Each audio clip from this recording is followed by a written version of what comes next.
Oh, I'm sorry. So Yeah. the meeting is being recorded, and you should all have a sort of a pop-up here that says got it. Okay, now we're back to the slideshow. Yes. Are we on to the next slide, Sally?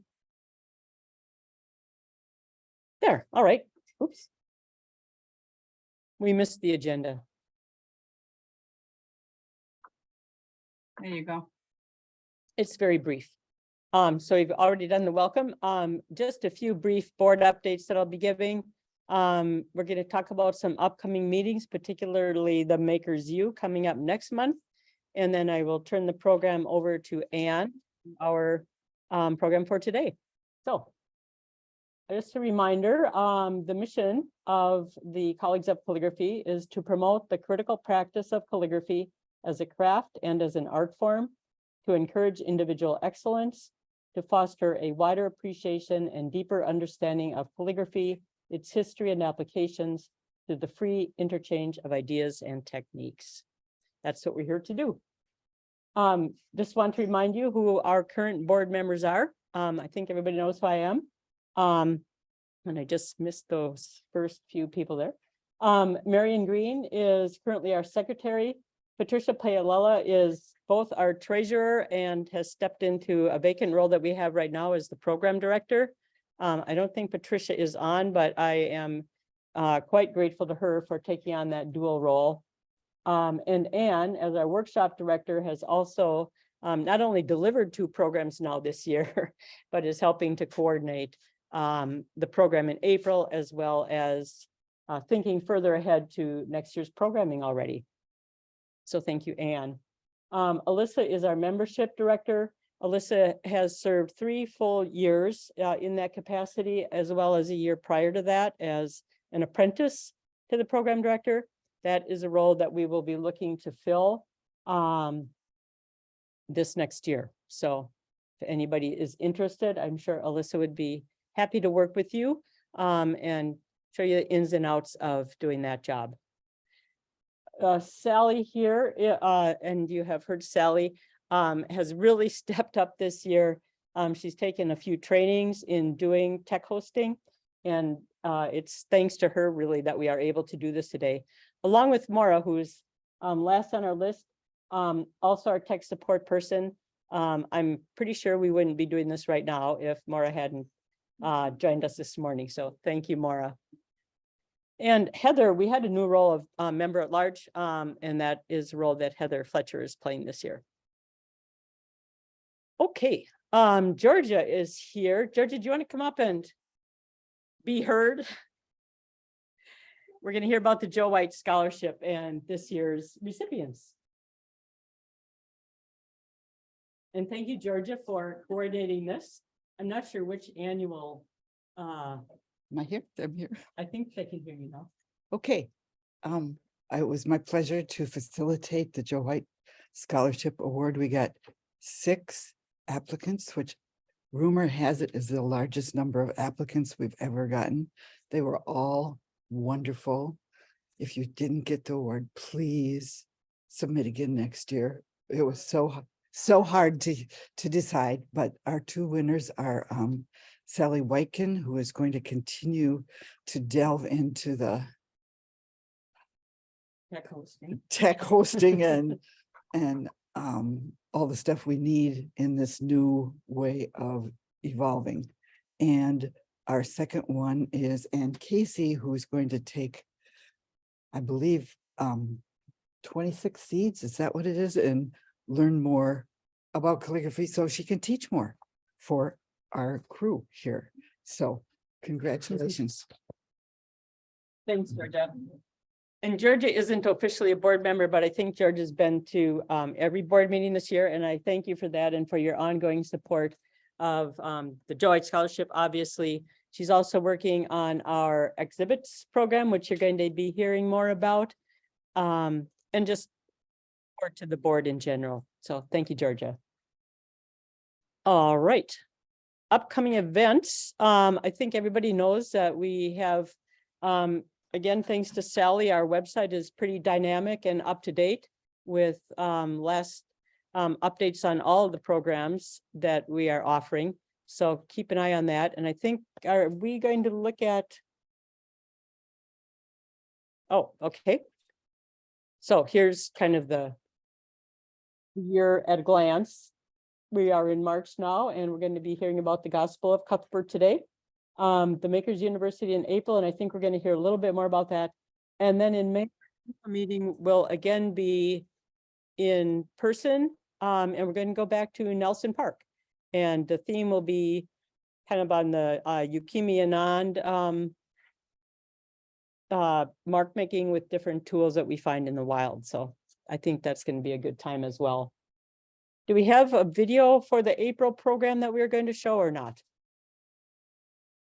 You were going to put that in chat, Sally. Yeah, I have a link to that in chat. Okay, there's a video if you. I guess I could get ready and show it in a bit on here so everyone here can see it. Okay, I'll let you know when it's ready. all right, move us to the next, and then we can talk about upcoming workshops.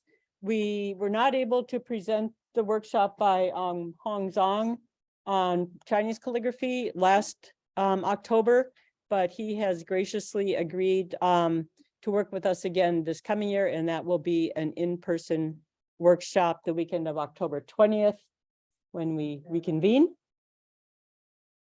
And then a little promo for Makers University, tying it into the October workshop, is the next 5 people who register for the Saturday session of Makers U will receive a Chinese calligraphy brush from my collection. And the 10 after that will receive a pencil case with some basic writing tools. So if you haven't signed up for Makers U, get on it. Oh, and I have somebody here who said she registered this morning. I know. I've got eyes on those people. They will get a brush. The first 5, not necessarily the next 5. Okay. Okay. But thank you for that, Anne. Another thing I wanted to talk about, and Sally can fill us in here. She's been hosting meetups the 3rd Sunday of the month for probably almost a year now. And if you're not already on the meetup list, check in with Sally or check our website. I think there's a link there. And it's really whatever the people who show up want to talk about. You can sit there and do calligraphy for an hour or 2. You can engage with others about the things that they've been working on. I'm curious about this. Sally says she's doing something on Ogham writing. Is that the way it's pronounced? So that's happening tomorrow afternoon if you're available. And then I'm teaching something on drawing Celtic knots. So come join us. I'll be joining later on in the afternoon. I've got to get to the symphony and then get back. And then we'll be drawing some Celtic knots tomorrow afternoon. Excellent. What's the email to sign up for those? Who's Sally? Sally Whitkin is, if you send the email to webmaster@Colleagues of Calligraphy, that will get to Sally. Okay. Okay. So everyone welcome to join. I don't want to interrupt you. For the people here so that they can, oh, you're still going, sorry. So this is our upcoming schedule for Makers U, which is happening the weekend of April 14th.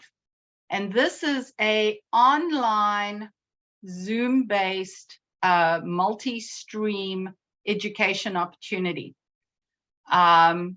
The Friday night, we have a keynote speaker, Nina Tran, who's going to be talking about her calligraphy and her artist journey through the world of pointed pen.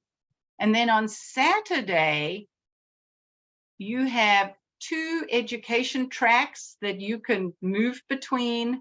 And we have a scriptorium that if there's a session you don't want to go to, but you want to go hang out with other calligraphers, jump into the scriptorium. So we've got 6 teachers teaching that day. We are extremely excited about the diversity of classes. We've got some wonderfully technical classes The Making It Yours workshop is extremely valuable to calligraphers who really want to dig in and analyze a script. Sally is doing 2 workshops on calligraphy with everyday tools. You don't have to spend a fortune on calligraphy tools to make beautiful marks and letters. And I'm doing a refresher on what we're going to learn today. So come back in a month and we can run through it again and really reinforce some of that learning. Lynn Lacey is doing a workshop on her amazing embroidery and stitching that she does as her form of calligraphy. And then we've got a painting class and just some technical classes, as well as Patricia Paoella is taking us through adventures in art trading cards and her experiences, and you'll get to make a trading card with her that day. So a host of education, fun, learning. Because we're going to be using breakout rooms and you're going to be moving through Zoom in ways that may not be known to you, it's easy. Thursday night, Tech Check. Annalise Orr is our tech host out of Houston, and she'll be doing a walkthrough for participants and then a walkthrough for teachers. So plenty of opportunities to make sure that you know how to navigate. She'll be available throughout the weekend to help you. So don't let the technology get in your way. This is a great way to experience a lot of things in a way that you can stay in your home studio. You've got all your tools, everything you're going to need, and we'll have a great day of a great weekend of calligraphy and art. We'll wrap it up with a happy hour. And we'll talk about what have you learned? What do you want to learn more about? And relax after a busy, busy day. And we'll wrap it all up at 6 o'clock. So go online, www.colleaguesofcalligraphy.com, and sign up. Thursday, Friday night are free. Saturday night, it's $25 for members, $35 for non-members. So a very, very economical way to learn a tremendous amount from very qualified teachers. Thank you, Anne. And thank you for pulling this together. I'm really excited about this day. Okay, just a few other items. I think we are pretty much on track with member renewals. And just a heads up, we are probably going to go back to the common renewal date instead of a 12-month renewal period, just to simplify the process for the membership director. And I think for our members, if people got off schedule, then they were getting reminders and then they would make their dues payment, and 4 months later it would be due again. So we thought that 12-month period would be preferable, but it's turned out to be more trouble probably than it's worth. So we haven't set the common renewal date yet. It used to be in September. So probably most people are still on that schedule, but you'll be hearing more about that soon.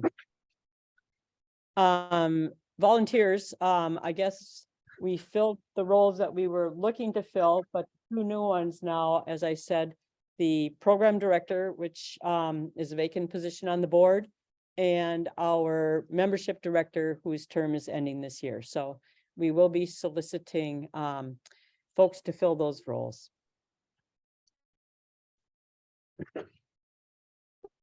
Okay, I think we've covered all of that. Be ready for what's coming up. We've got, I think, a good program planned for you all. And social media, yes, we are also on Facebook. Okay, so. Colleen, we have a Yes. recommendation from Maura that before you introduce Anne and her program, if anyone in the room wants to say hi, Oh, Maura sure. would facilitate that. Okay. She's got her phone ready.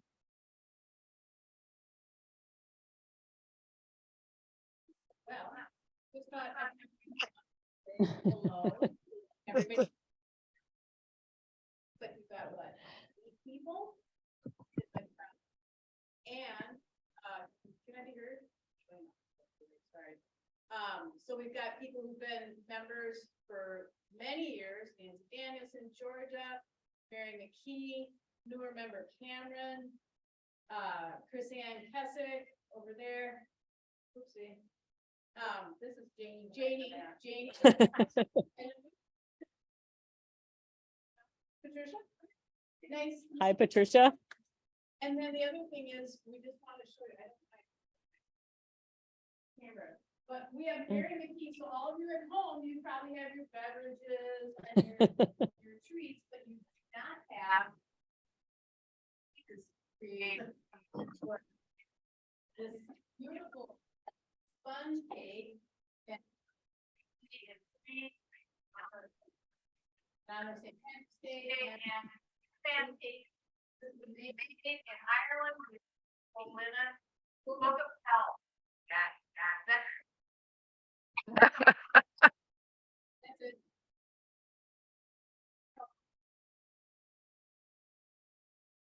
Thank you so much, Maura. Welcome, everybody. It's all you, Colleen. Oh, I have one more show and tell that Jane Wilson just gave me. This is the most recent issue of the Letter Arts Review, hot off the press. And there is one page near the end, page 61, which includes these gorgeous pieces by Janie Weston. That's wonderful, Janie. Can I hold on to a minute and look closer? Yeah, Congratulations, Janie. okay, Letter Arts Review, volume 36, number 4. This is the annual juried, if you're not familiar with this particular issue of the publication. So congratulations, that's quite an accomplishment. 36-4. Okay.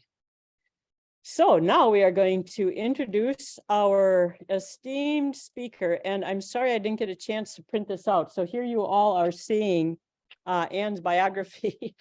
She's been studying and working in calligraphy for over 40 years, continues to study with wonderful teachers in calligraphy, watercolor, and medieval studies. Anne enjoys teaching calligraphy and related art subjects, continues to be an ambassador for the St. John's Bible around the country, and serves on a number of art and related boards, furthering education, community outreach, and nonprofit collaboration.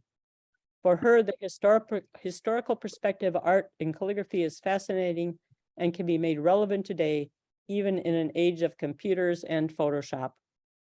The pen and brush continue to make history and art. Just a quick background, Anne opened her first watercolor bookmaking and calligraphy studio in 1994. She continues to offer classes in these 3 mediums in her home studio, a small, intimate environment, and through community education in Fargo. Her love of the book arts and enthusiasm for learning and sharing have made her classes popular and ever expanding. She was voted and awarded Woman of the Year for Art and Communication and awarded an individual artist grant from the Arts Partnership, where she is also an art partner.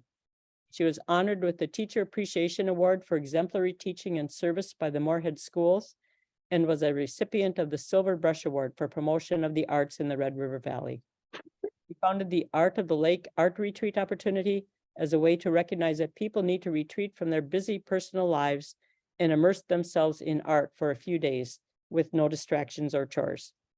Every Sunday night, she hosts Sunday Night with the Scribes, a Zoom collaboration of heritage arts scribes from around the country coming together to learn and share. Anne is often found volunteering and demonstrating calligraphy or watercolor at community events in the Fargo-Moorhead area in her personal effort to keep dying arts alive in the minds of people. She is a passionate public speaker, having given keynote addresses to corporate and nonprofit ventures on talent sharing, artful lives, and why our lives should be like a TARDIS, bigger on the inside. So we are quite fortunate to have Anne as one of our own. And with that, thank you, Anne. I will turn the program over to you. Well, thank you, Colleen. And hi there to everybody out at Plymouth. I think it's really wonderful that people are getting together and can share eyeballs and be connected in person, as well as having this great audience out there in Zoom land. So I'm going to share with you. And if you could pause just for a moment, we've had a little technical glitch.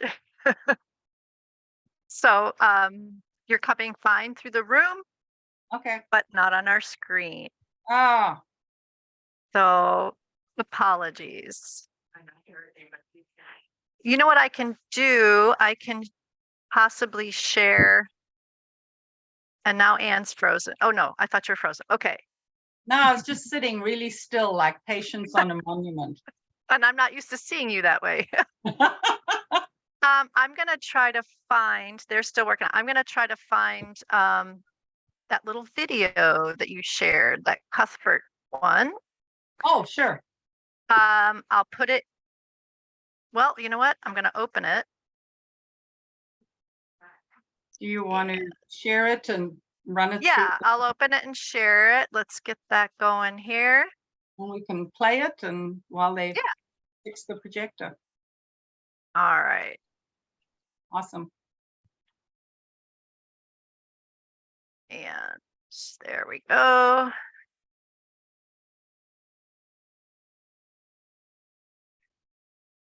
Sorry about the ads, but can't help it. What a job that I don't hate. British Library has paid just over $14 million to acquire what it describes as the oldest European book to survive fully intact. The St. Cuthbert Gospel from the 7th century Britain is in such good condition because it was found inside a saint's tomb. The BBC's David No, Sanders she's went to the talking British about Library to she's inspect from the its news. latest Yeah. edition. Sorry, I gotta shut Here my. in the British Library, carefully stored and wrapped, is a new book for the shelves. It is, though, I hope everyone can very, hear that very okay. old. This book, which was written at the end of the 7th century, is the earliest intact European book. St. Cuthbert's Bible dates from 698. It survived because it was stored in the saint's coffin on Lindisfarne, off Northumberland. But look closely at those words. How clear they are. It is, yeah. This is a manuscript, handwritten book, and the words on the page are almost as clear as the day that the scribe wrote them. In the 7th century, this would have been very precious. Yeah, and was apparently made to be placed in St. Cuthbert's coffin on the occasion of his elevation to sainthood. So St. Cuthbert, one of the foremost Christian leaders in the 7th century. So it really wasn't written to be read then? It was written to be placed in a coffin? Apparently, yeah, apparently. The £9 million to pay for it has come from the National Heritage Memorial Fund, trusts, foundations, the general public. We don't know what an item like this would have actually gone for on the open market, but based on we feel that we've negotiated a very good price. That's the beginning of St. John's Gospel. This sale by the Society of Jesus will now go on public display. A chance to see a literary survivor from Britain's dark ages. David Sillito, BBC News. Well, this is a story that's fascinated us. In that piece was Dr. Claire Bray from the British Library, and she's with us now, lead curator of medieval and earlier manuscripts. How does this rate in terms of things you've seen in your career? This is absolutely one of the most exciting manuscripts, really, that we have. It's a book of unparalleled significance because, you know, it's the earliest intact European book and has this amazing connection with St. Cuthbert as well. And how did it actually come to light? It was inside the saint's tomb, is that right? That's right. It seems to have been made to be placed in his coffin for the occasion when he was elevated to sainthood in 698, and that happened on Lindisfarne on Holy Island off the northeast coast of England. And it seems it was put in his coffin in 698, and then when the Vikings came and attacked Lindisfarne, the community of St. Cuthbert left, travelled around northern England, southern Scotland, and eventually settled in Durham. And then with the building of the new Norman cathedral after the Norman conquest and creation of a new shrine for St Cuthbert, they opened his coffin in 1104. So they discovered carried the his book coffin there. around They did. all of this time? They did, with his body and the book. So. And the book, yes. And is that the, because it looks, in looking at these pictures now, I mean, it looks in amazing It is condition. absolutely incredible condition, and you know, obviously we've just had the biggest fundraising campaign in the library's history, and you know, when I've shown it to people during that campaign, it literally takes people's breath away, because it is such an amazing book, and it has this lovely decorated red leather cover, which is in itself is an outstanding survival of Anglo-Saxon leatherwork. But presumably it would never have survived that way if it hadn't been sealed in that way inside the coffin where no one could handle it for such a long time. I think the fact that it was in the coffin for several hundred years definitely contributed to its survival, yeah. It was already on display, wasn't it? Why was it so important for you to purchase it? So it had been on loan to the British Library since 1979, but now that we've had this fundraising campaign and been able to acquire it, really we've saved it for the nation, so now it's in public ownership, and we don't invest public funds in items that are on loan to us, but now that we own it, we can really preserve it for the long term and invest public money in its interpretation, and we want to improve public awareness and understanding of it, because for such a national treasure it really isn't that well known, and we're taking the first steps on that journey today by opening a display in the front hall at the library which explains the book's significance. And presumably you're one of the people lucky enough to be able to actually handle it yourself. Yeah, it's a real privilege. It really is a thrill, because it gives you a really direct connection, I think, to that different Anglo-Saxon world 1300 years ago. Wow, so a great day in the life of a medieval manuscripts expert. Absolutely. Thank you very much, Thank Dr. you. Claire Bray.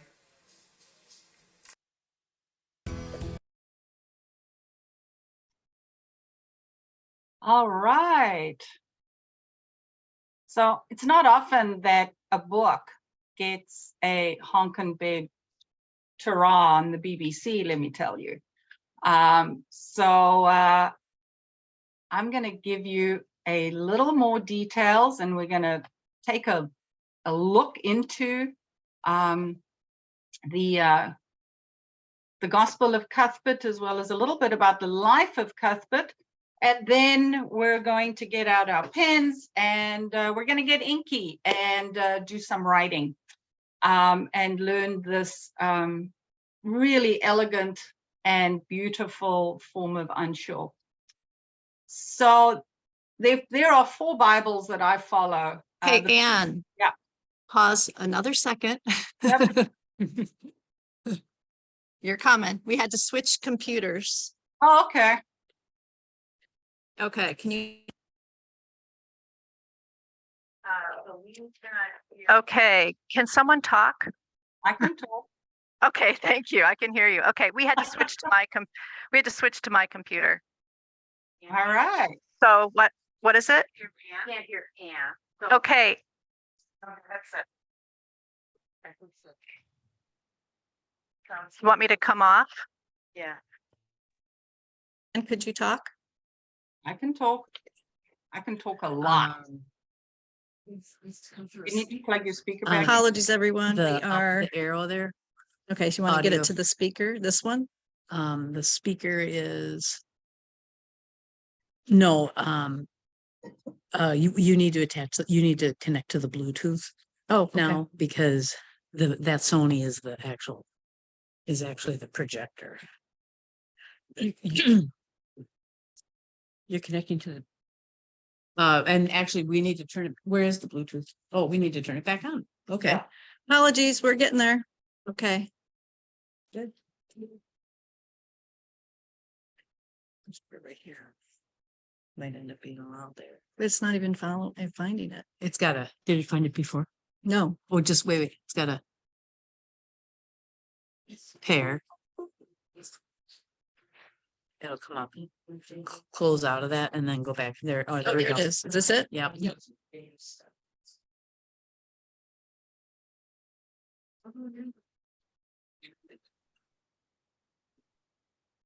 Hang in.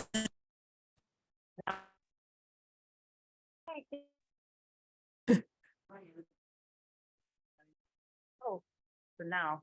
Oh, here. Oh, wait. Let me. What do I have to do? Click it. Open up here again.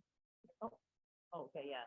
Don't want to blast everybody. Speaker revealed to, and get off my headset. Well, actually, the microphone looks like it's going through that, so. Yeah, but I Don't want well, it I to. can hear. We don't want. No. Will you?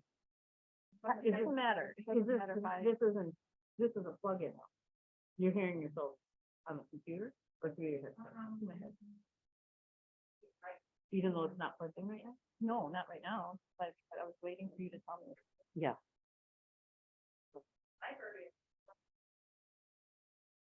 What, it seems disconnect from your head. Yeah, disconnect from the head. Right, do you want this one? Now try. Can you still hear me? Somebody? Thumbs up? I can hear Yes? you. There we go. Ah, we got you, Ann. Okay, and then people online, can you hear me right now? Someone give me a thumbs up. Yes. Okay. All right, and then you can see Ann. Her shared stuff, right? Yes. You can see Gospel of St. Cuthbert. Yes, on both. Perfect. Okay, so, and just one last, online, someone give me a thumbs up. You can hear me and you can see Ann's presentation. Yes. All right. All right. Perfect. Thank you. And apologies for the little break there. All righty. So who was Saint Cuthbert? He was raised a Celtic Christian, and in 665, not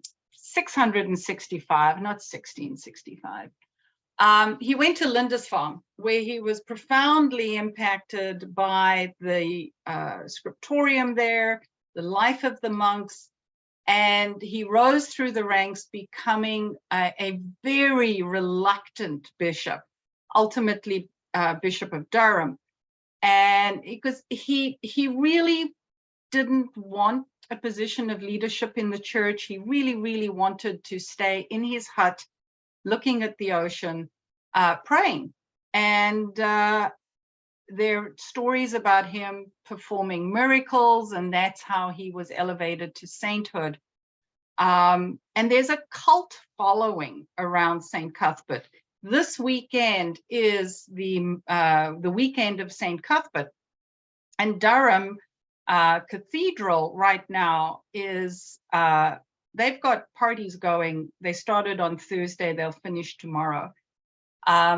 There's music, there's food, there's all sorts of events celebrating the life of Cuthbert, as well as the artifacts that remain from him.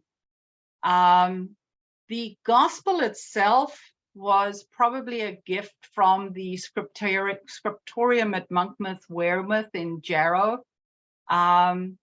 He died in 687.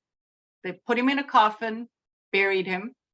And then a couple of hundred years later, they said, well, we're going to dig him up. We've got to put a Bible in here. And they were going to put a mini altar in his coffin and some sort of stuff. And his body was incorrupted. His body was as good as the day he died. And this really got everybody talking about Cuthbert and how he truly was a miraculous man. On the right-hand side, we can see an image of the remnants of the coffin. And there are various artifacts that are now at Durham Cathedral relating to the life of Cuthbert. So in 793, after he died, the Vikings are coming, right? Vikings are coming. So everybody jumps off of Holy Island, grab the coffin of Cuthbert, and off they go. And sort of like gypsies, they roamed around for a number of years, really trying to stay one step ahead of the Vikings. Vikings loved monasteries. They loved scriptoriums because of the jeweled covers on the books. And we all know the story about Kells and the Vikings, right? But 875, after they had carried the coffin. Sometimes it was on a horse cart. Every now and again, they'd open up the coffin, check everything was okay, and put some more stuff in there to keep Cuthbert occupied as they hand carried him around northeastern England and southern Scotland. In 1104, they came to the where Durham Cathedral now is, the original Norman castle. They said, all right, we're stopping. This is where we're absolutely going to finally entomb Cuthbert. And they opened up the coffin for the last time, and they took out the gospel, they took out the altar, they took out a door knocker. There was a piece of jewelry, stuff like that. And the gospel was in the cathedral. It was stored in a red leather bag that had a satin lining, and visitors would come and visit the cathedral. And because of the cult of Cuthbert, they would want to look at the artifacts. And so people would hang this Bible around their necks in this little pouch and be in worship or praise inside of the cathedral, which it's sort of a miracle in ways that after that lack of care, the book has stayed as pristine as it has. In 1541, the gospel left the abbey and went into private hands. And there's some history, but not a whole lot until it ended up with Stonyhurst. So we know there was one calligrapher who did the writing. There are 4 colors of ink that were used. It's a very, very plain book. There's no gold. It's not like Lindisfarne Gospels or Book of Kells with swirls and curls and images. It's the gospel in writing. What is extremely interesting about this book is it's never been rebound. The covers are original, as is the binding. It's a Coptic binding, and this makes the Gospel of Cuthbert the oldest original book in the West. And you can see it's reasonably small, fits into your hand. Was meant to be used. It was meant to be used as a private devotional book. It's comprised of the Gospel of John. It's written in Latin, and it's 5.5 by 3.5 inches. So a little smaller than a 6x4 photograph. So not a very big book. The letters are between 2 and 3 millimeters high. So they're teeny tiny, and they're written in a form of Uncial. On the left here, we can see the first page of the gospel with in the beginning was the Word, and the Word was God, and the Word was with God.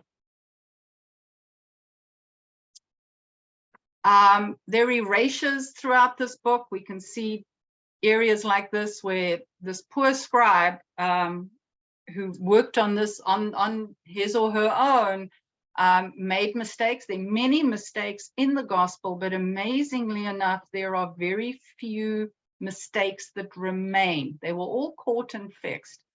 The text is clear, it's highly readable, and it's written on vellum.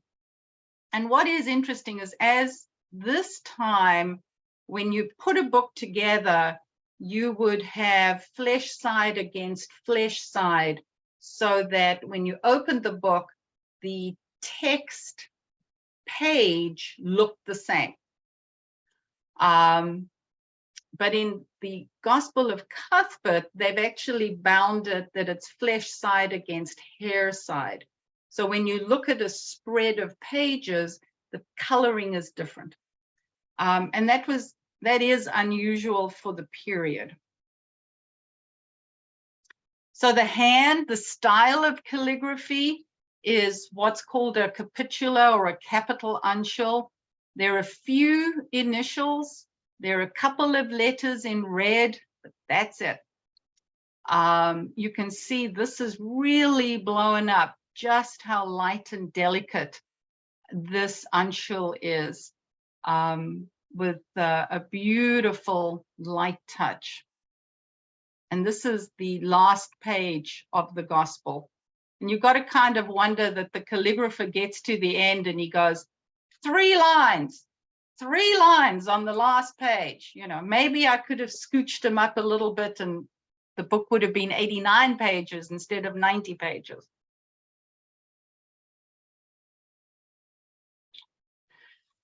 So they used red lead for the red lettering, and over time, this red lead has decayed. You can see little bits of the red tucked into it.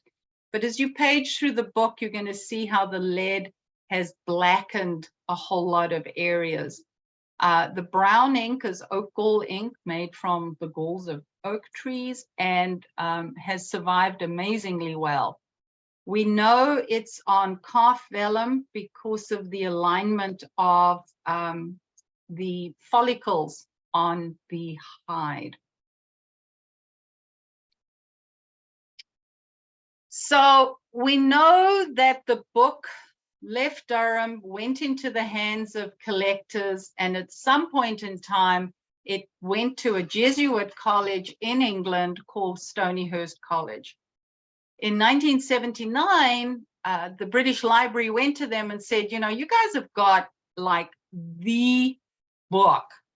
And it was kind of sitting on their shelf.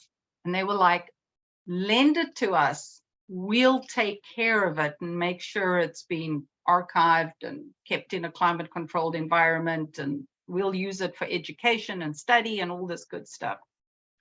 And the monks were like, sure. It's not doing anything here anyway, and they lent it to the British Library. The monastery needed some money, and they were like, well, what can we sell? Oh, we've got this tiny little book that the British Library seem to really, really love. We'll ask them to buy it. The British Library never buys books for their collection. Everything that you see or can access at the British Library has been given to them, has been donated to them. And the British Library were like, we'd love to buy it, but we're not in the business of buying things. But we'll see what we can do and we'll get back to you. So a fundraising campaign was launched. The bulk of the money came from the National Art Fund in Britain, which is funded by lottery tickets, which I kind of like that the Gospel of John was bought with gambling money. There's a nice little juxtaposition there that appeals to the cynic in me. And that got him about £6 million. They needed some other money, some private collectors pitched in money, and then they did a public request for funds, and I sent them $100. So as far as I'm concerned, you know, one of the A's in that gospel is mine. So that was my little contribution, that every time I go to the British Library, I go, hello, my little gospel, because a piece of it's mine. It's on permanent display in London. There is an agreement with the cathedral in Durham, like there is for the Lindisfarne Gospels, that from time to time, it can be displayed up in Durham, where Cuthbert was finally laid to rest. So it is, it's there. It's 2 books down from the Lindisfarne Gospels, and you see the big splash and the fancy of the Lindisfarne Gospels, and then you see this tiny little book that's an absolute treasure, absolute treasure. When I was in England 2 years ago, I was able to hold, and that's my little hand down there on the right-hand side, a replica of the Gospel of Cuthbert. They did CAT scans of the book. to figure out how the binding was made, how the stitching truly happens, because they don't want to take it apart to study it. That would be bad. And the British Library commissioned 5 accurate replicas. And I was with Patricia Lovett, and she was like, "Oh, you want to see the replica?" And I'm like, "Heck yes." And it truly was wonderful just to realize how little the book is. But the clarity of text is phenomenal. All these hundreds of years later, as well as the integrity of the book. There is damage to it, but given the life the book had, spending pretty much 400 years roaming around in a coffin, and then another 400 years being handed around inside of a cathedral, and then disappearing for another 400 years. The book is in amazing shape and truly is a testament to the craftsmanship of the time, both from making the vellum, grinding the ink, doing the calligraphy, and binding the book. So at this point, while I set up my document camera, are there any questions about Cuthbert or the actual book? And then we'll start talking about the calligraphy. How thick is vellum? I've never used it. This vellum is rather thin. Okay. It's thin for the time. It's a little thicker. I would say it's a little thinner than cardstock. Okay. But thicker than like printer paper. Thicker than printer paper and thinner than cardstock is the weight of what's in the Gospel of Cuthbert. If you look at what's in St. John's Bible, for instance, that's heavier than cardstock. Okay. But those are big pages, so you need the weight to be able to support it. Okay. And did they give any insight? Online? Go ahead. Sorry. Did they give any insight about the cover and how that was able to be so well maintained through the years? There's some really good descriptions about the cover up on the British Library's website, and there is also an entire research paper on the covers, the making of the covers, from when they did the CAT scan of the book. If memory serves me correctly, it's oak boards that are bound in a red leather, and they used I'm gonna not to call it string, but something like string, and a clay-like substance under the leather to give it that texture. And the motif is lilies in the field, coming out of the Gospel of John. And that's that sort of, and the vine, the vine of the harvest, and the lilies in the field. And that's the patterning that you're seeing on that cover. Another question in the room about the cover. Sure. Is the red, this comes from Janie, is the red in the cover also red lead? I guess the coloring that they used to, like in the original one. Is that correct, Janie? Is that your question? Yeah, the book is covered in goat skin, and it was dyed or stained. Perhaps with red lead? Don't know. Yeah, do you know? Yeah, they say it was stained a deep crimson. The leather's about 1.3 millimeters deep, thick. So it's the leather itself is reasonably thick. And it was put over the boards and the molding, the sort of clay-like molding, when it was damp. And so when it shrunk down, it sucked in there a little bit. There is tooling on the cover. Let me go find a image of the cover here. There is tooling on the cover. And there's some speculation that there was some gold put onto the cover, but we don't know. It could have been orpiment. That is some of the sort of yellow patterning that's in the cover. What other questions have we got?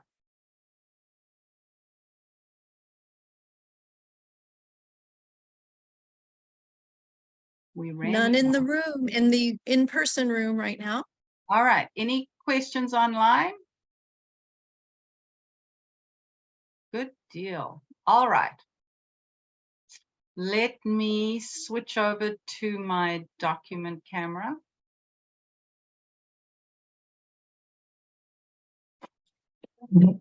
Oops.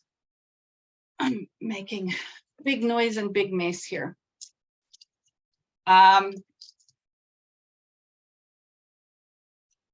So this is, get my pages tidied up here.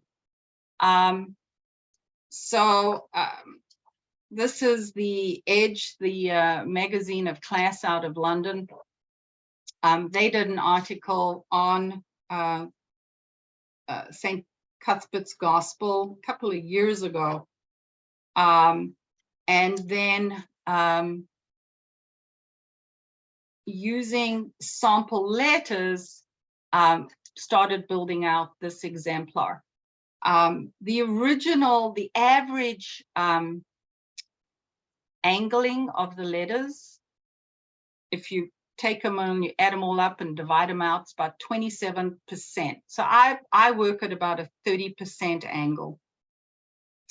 The X height, the height from the baseline to the top line, does vary throughout the gospel, because it's like that calligrapher was trying to figure out, some pages have one line more text than others. So the average is 3.5 nib wide. So I rounded up to 4, and then 2 for the A sender, 2 for the D sender. Even though in the gospel itself, the average is somewhere between 1.5 and 2.5. The alphabet is upright. It doesn't have a slant to it. It's an upright alphabet. And we've got a nice round, generous O. So these were the source letters that Patricia Lovett used to start building out this alphabet, and this is what my exemplar is based on. So to give you a source. So you've hopefully printed this out and have this available to you. Your pen angle, 27 degrees. I go with a sort of a 30-ish. 242 in terms of A sender, X height, and D senders. The alphabet has these serifs that they call duckbill serifs. And it is a very clean and tidy form of Uncial. Not as complicated as what we see in the Book of Kells, which is why it's nice for a back to basics class. So what I want us to do is, I gave you in the handouts some printouts of pages from the Gospel of Cuthbert. This is page 1 of the Gospel of John, and then I've given you a blow up, and then I gave you page 50, because why not, right? So what I want you to do now is take one of the pages and a piece of tracing paper. And for a couple of minutes, we're not going to do this for too terribly long, but I want you to get into the rhythm of the writing. I want you to get a feel for how the letters are organized one up against each other, a feel for some of the word spacing. So you can take a pencil, a micron.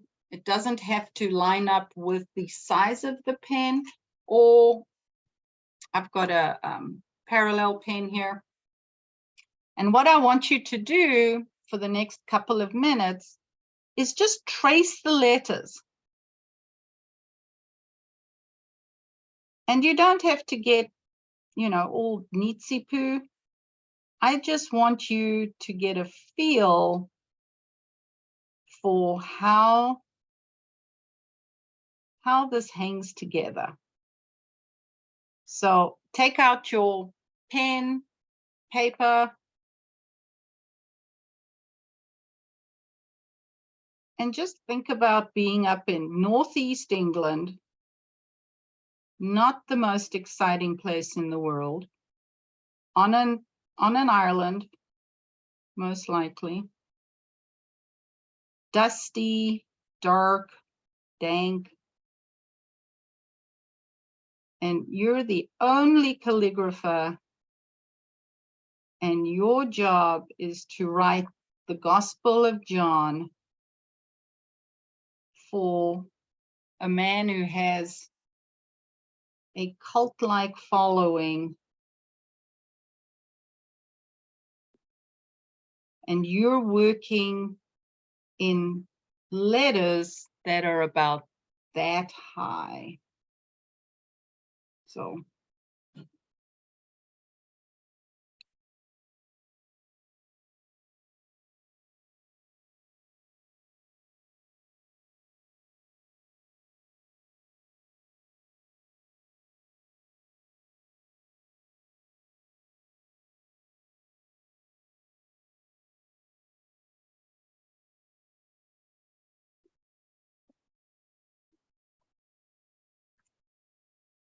And Anne, we can be doing this with pencil, you said, too, like a, pencil, pen, so we're, right, just to get kind micron. of the shapes instead of, we're not worrying about thicks, thins and all that Don't kind of worry stuff. about If we don't want to.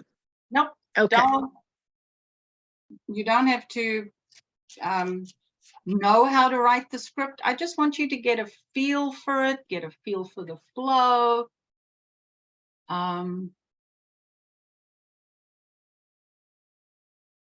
Just Thanks. think about being a scribe.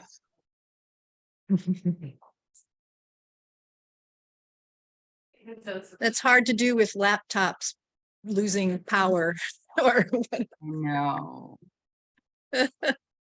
I know.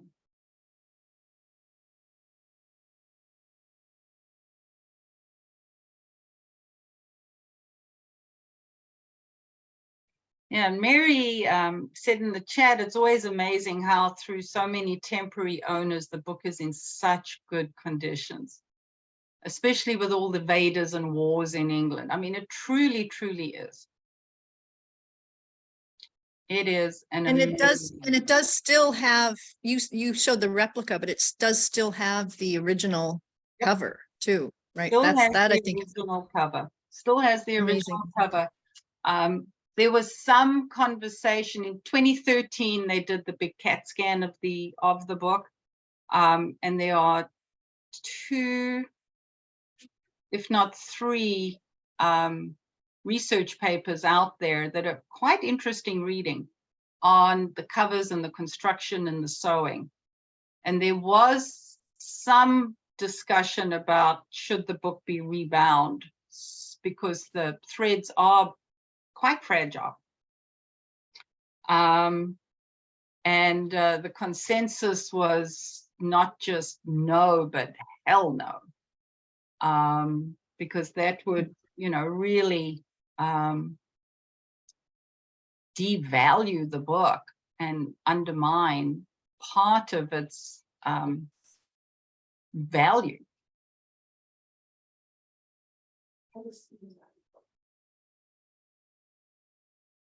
So we're going to just do this for about another minute.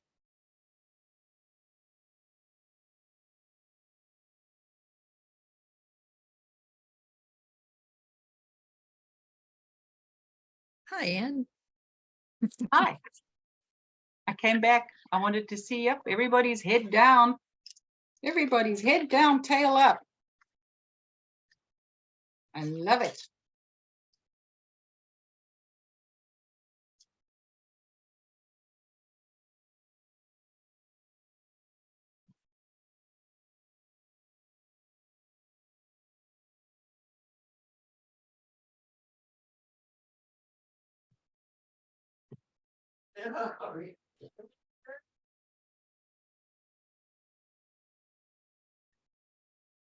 Oh, Gillian posted the link.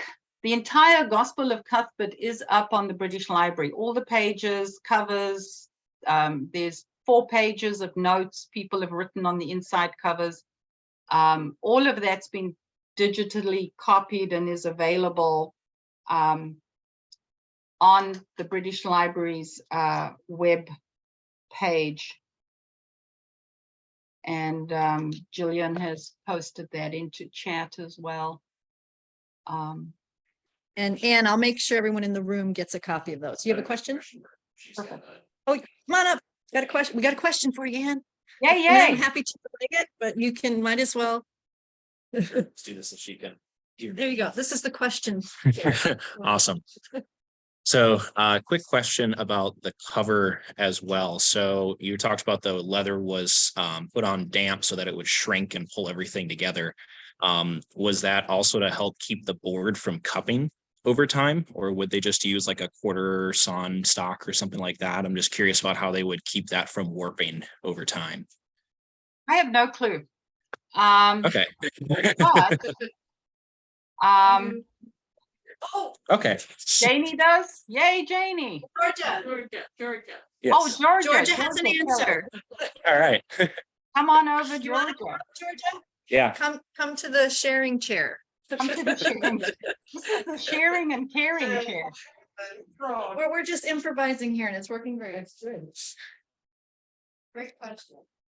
One of the ways you keep a board or a piece of paper from cupping and buckling is to make sure you have moisture on both sides.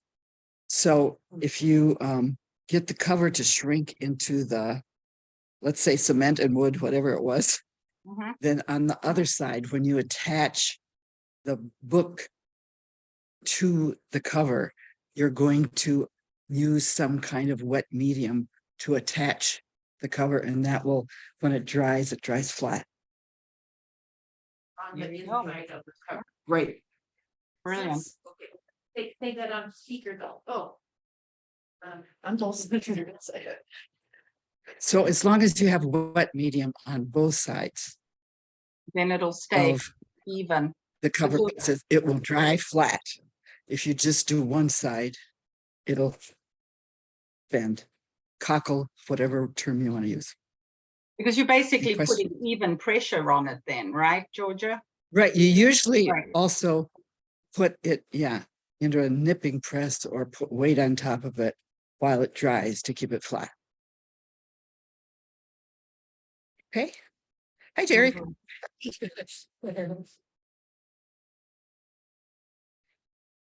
Think we're good here for a second. Love it. Anyone else online?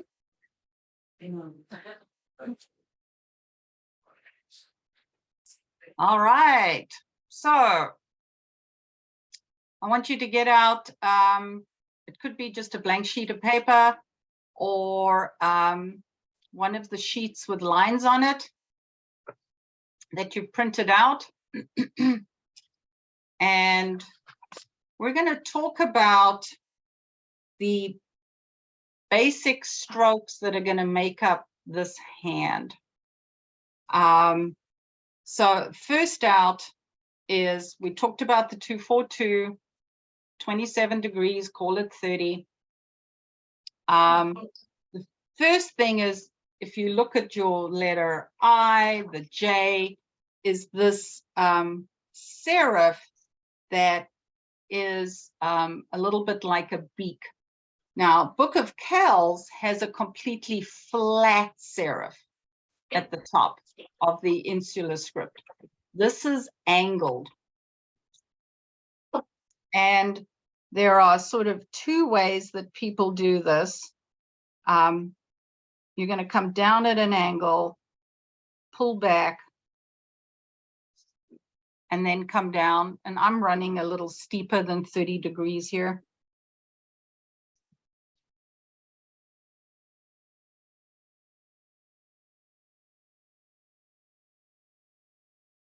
And it was probably done when they look at the way the ink lies on the paper.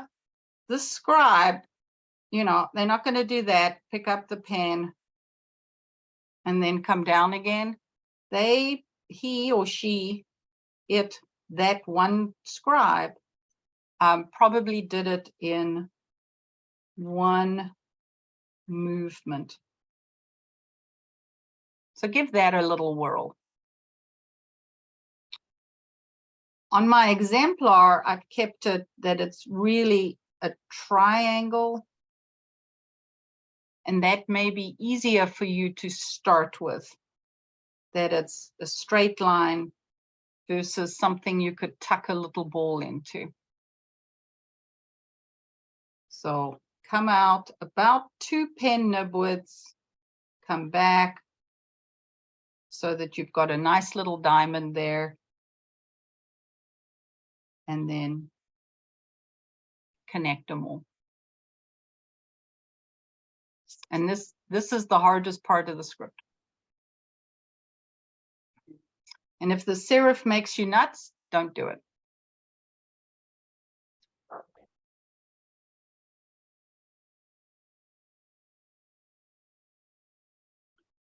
And then we have, you know, your bog standard vertical, and then your horizontals that run. There we go. Too fat. At that 30 degrees.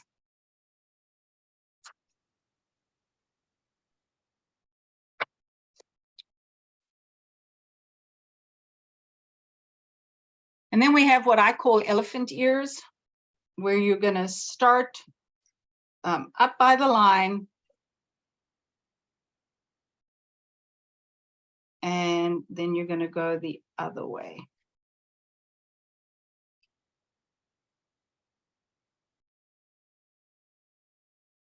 And you want them curved. So that one has a point. That one has a point. And when you're doing these, I want you to think not Weight Watchers. Okay. So make them a little fatter and a little rounder than you would instinctively want to do. And that'll help you compensate that you're not going to produce ovals. The diagonal is a tiny little pin push back up, down, and around. So I can put little balls in there. It's not that, okay? It's not that.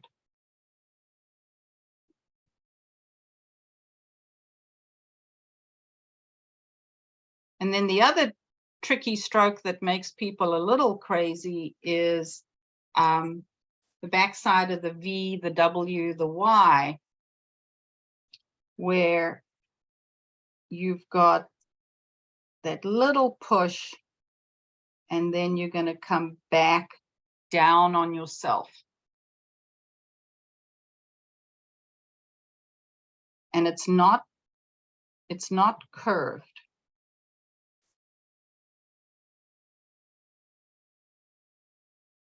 Okay. And then you need to be able to pull it down a little further for the Y.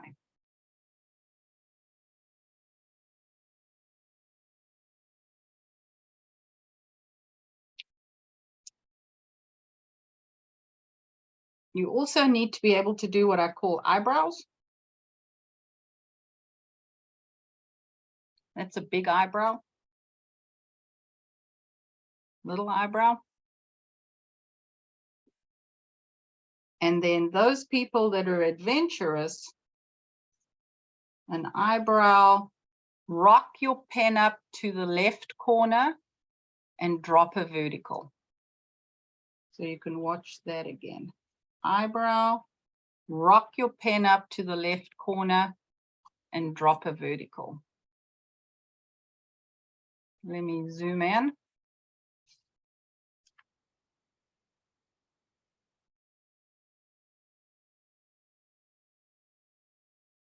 I roll my pen up to the left-hand side and come down. And you'll see that on top of the C and the S, G. And when you start getting fluid with this, you start getting that nice little wiggle in there.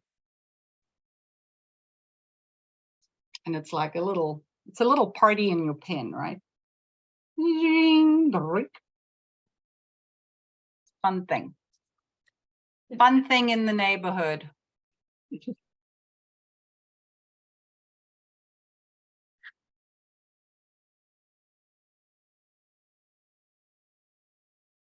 So those are your strokes that we need for this alphabet. And I've given you sample pages that you can always go back and look at how the scribe really did it. Because you're losing something in translation with my interpretation, with what I like, and the fact that even when you go through the manuscript, you'll see the scribe is not consistent because, you know, some days are better than other days, right? So true. Some days you're happy, some days you're not.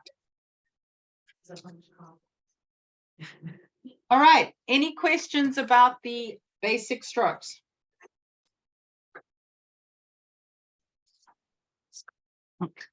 This is Janie. I have a question. Sure. Was there much punctuation used and what marks were signifying what? Oh, if any? there's a boatload of Latin abbreviations and the little diachromatic marks that are used. Used for some of the Latin abbreviations. There's not periods, there's not commas. They weren't that popular in the late 600s. You start seeing more of them 700s, 800s. So we're not seeing full stops, commas, stuff like that, because they just really didn't exist at that point in time. But you are seeing the Latin abbreviations. And in the handouts that are up on Dropbox that you guys can all get the link to. One of my students, Della, who did the Alicia, who did the workshop last month, she's a dab hand with a lot of things. She did a page for us, and I'm just finding it here. Not there.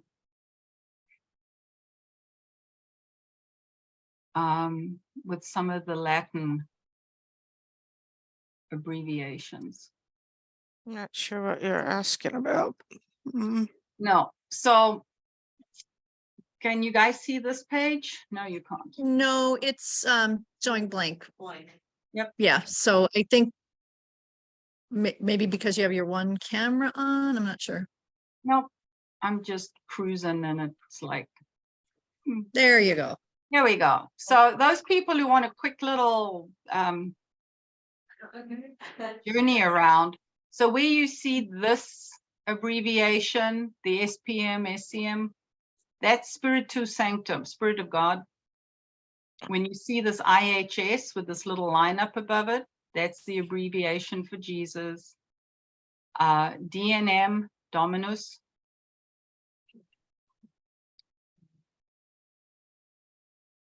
And this black is the lead that's deteriorating on the other side of the page, leaching through. So that's in your handouts as a handy dandy reference from a really, really smart woman. And Anne, they suspect it was one scribe.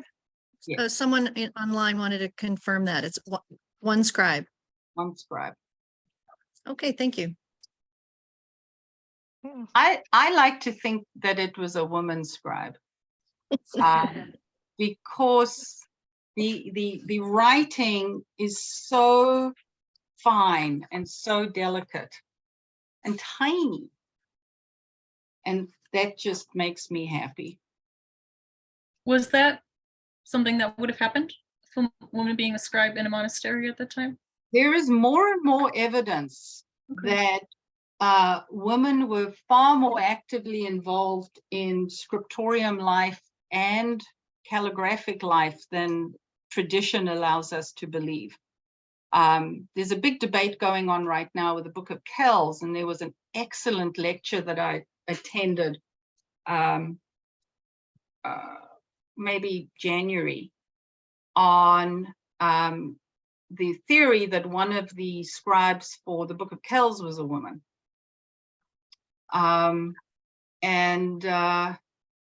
We will never know, but it really makes me quite happy to think that it's possible.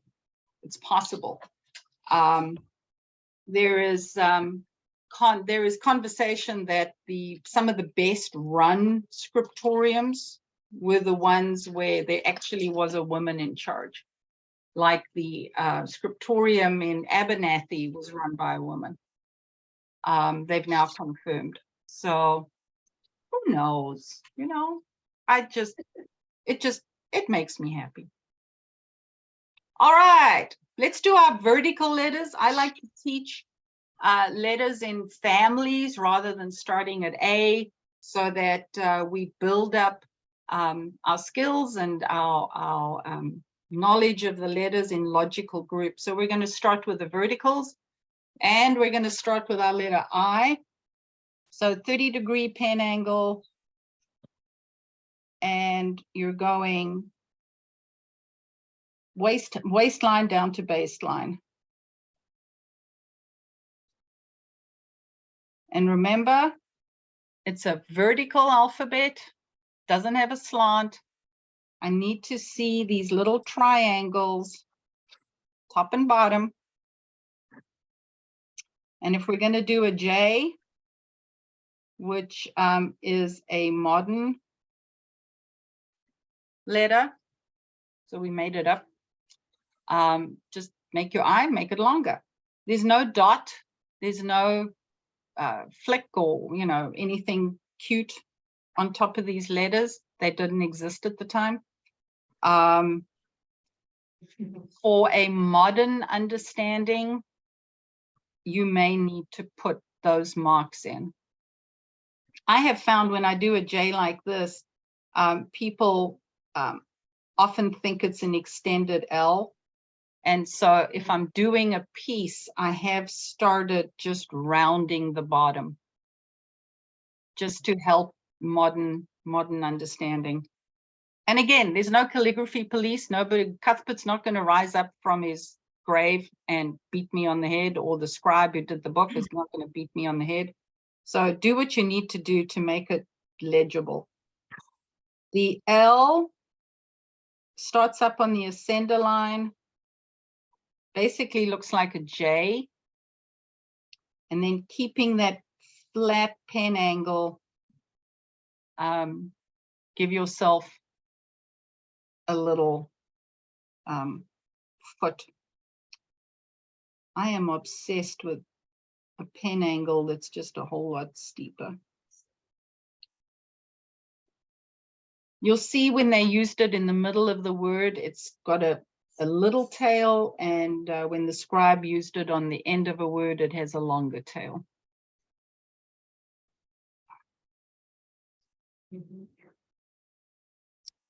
The T, and there are two forms of the T that occur quite often. The horizontal stroke is done first,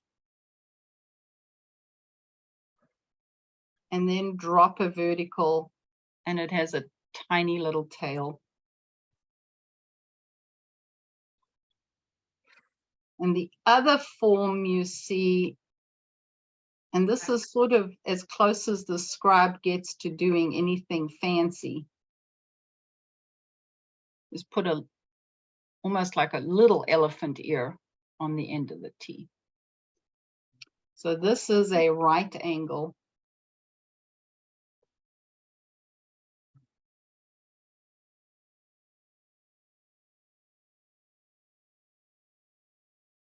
Any questions? Any problems?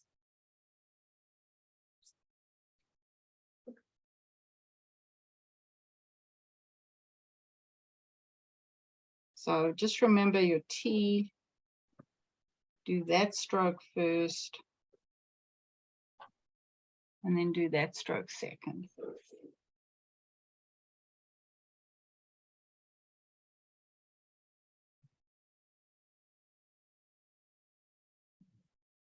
The N, I think, is the ugliest letter in the alphabet.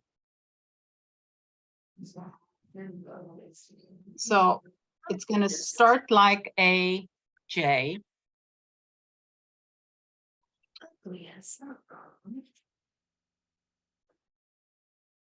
And then you're going to do straight line at an angle.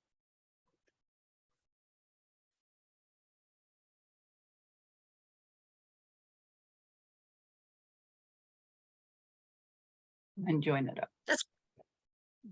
So they're all relatively the same thickness on, Yeah. on that end.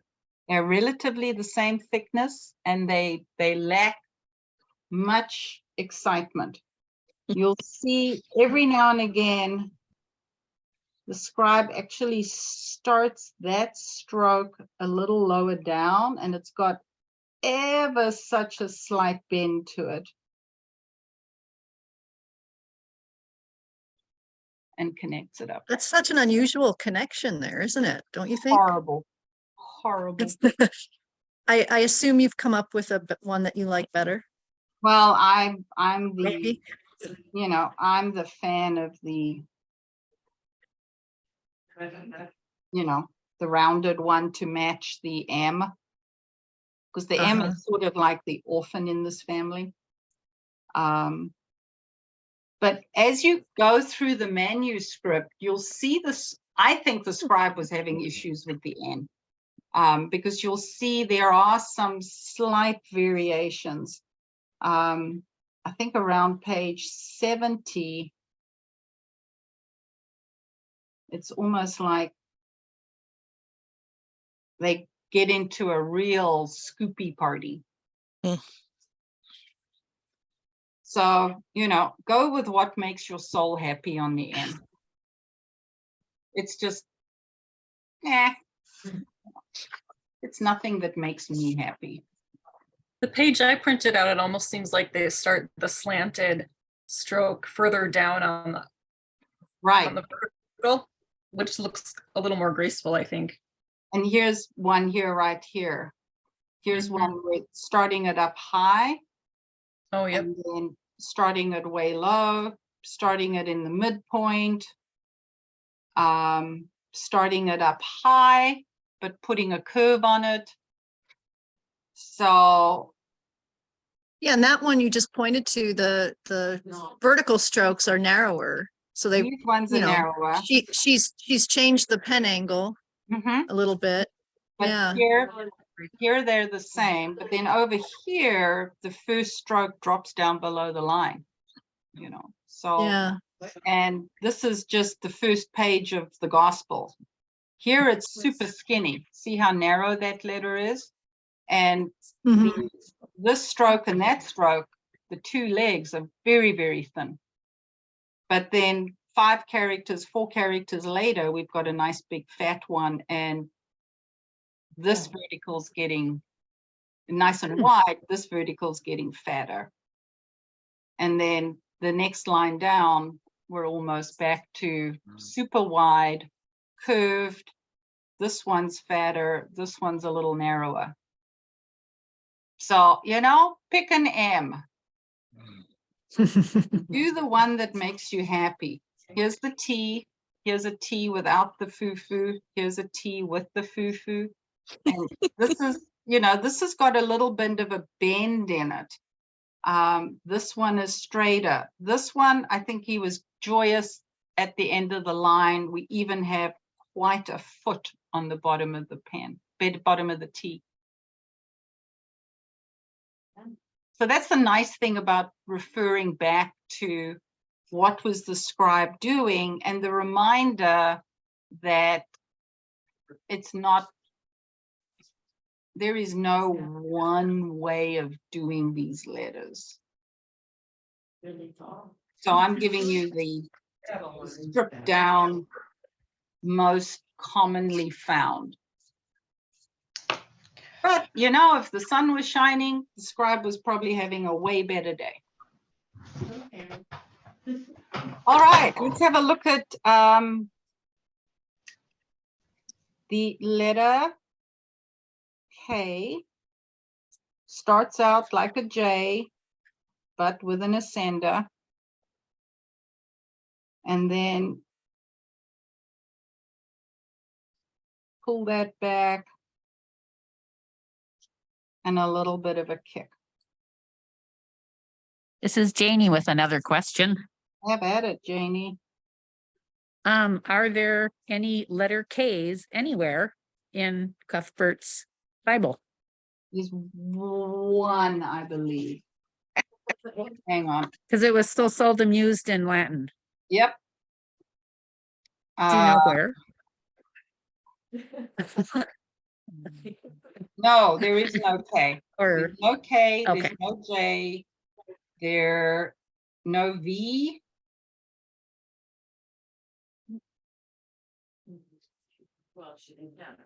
So no J, no K, no V. Those are the 3. I was going back to this. Yep. Someone's asking about a Y. There's Y's, Okay. X's, Z's, T, but here's my H, I, no J, no K, L.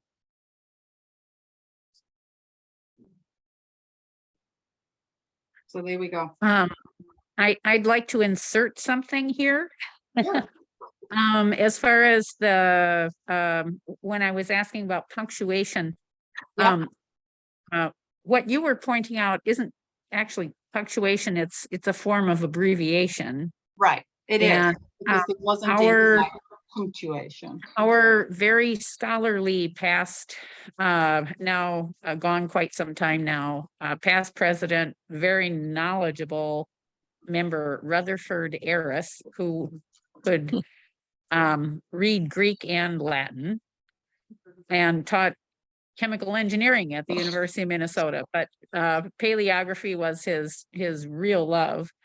And he used the phrase overbar for when you have a line or a wiggly line to stand for abbreviation. And that's the term that I've adapted because it makes much more sense than any other term I've heard people use. So yeah, just there's a and then because you get the, if we're going to call it an overbar, that typically has that form, and then you have the little overbar that has that form, and they mean different things. And I did a class at Stanford University. Could you bring me down my vest? Thank you. Oh, and this whole field of Latin abbreviations, I keep thinking retirement can't come fast enough, because that's when I'm going to study Latin abbreviations, because it's like a whole language in and of itself, and they've got their own diachromatic marks that they use. They've got their own abbreviations or punctuations that it's part of the language, and it's fascinating to me. And yes, I was looking at some of the photos that you put in here, and I noticed the front cover. And maybe you touched on this and I was out of the room. Do we know what the writing is and why it's so different from the scribes? Yes, we do. It's part of the what Gillian's talking about is on the front. When you open up the Gospel of Cuthbert, the 4-page and the first page, I'm going to call it that, has a very Elizabethan secretary type hand. And it's talking about when they opened, one of them talks about when they opened the coffin, and in the 1100s, and his body was incorrupt. And the other page talks about a sermon done around Cuthbert. And then if you go, and I think that's like the first 2 pages, and then you turn the page again, you're going to see more of that style of writing. Then if you go to the way back of the book and open it up, there's beautiful cursive in there, talking about some of the provenance of the book. So people have written in the book hundreds of years later, talking about events. All right, let's do an H. So H starts out like a tall letter J, and then you're going to cut in about the mid mark and push up, out, and around. Now, what you don't want to see is something like that. Okay, I don't want an oval. I want that more round lemon shape. If you sort of think about it, you know, you can kind of put a lemon in there. So these are not Weight Watchers friendly letters. We don't want thin, skinny ovals. We want big, fat rounds. And for those people that have invested time in italics, this really becomes a challenge for them. So sometimes I have people just working on that. So you're doing like that bass sign, you know, if you're going to do music, that bass clef kind of a thing. And if it helps you to do a bass clef, then do that. But go up, around, fat and juicy. Wider than you think it needs to be. Especially if your italic is really strong, because then your brain says, I need ovals and I need things parallel. And this is not that.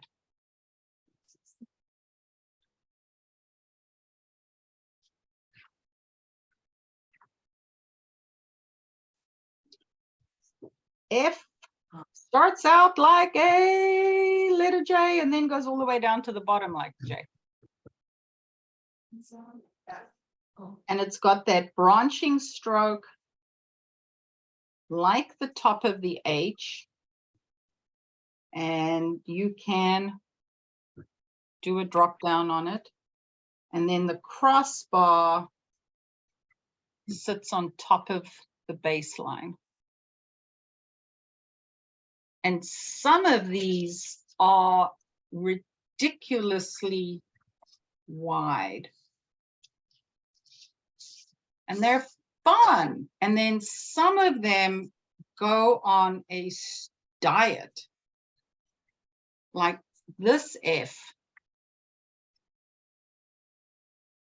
It's got a serif and a drop down, and then a that.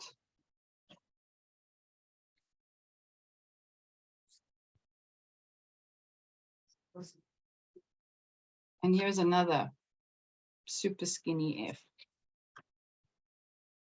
But then later on in the manuscript, they kind of fatten up the Fs. And they're not quite so bottom heavy. But again, it's fun to see how the scribe was playing with the different structures as they kind of got in the groove.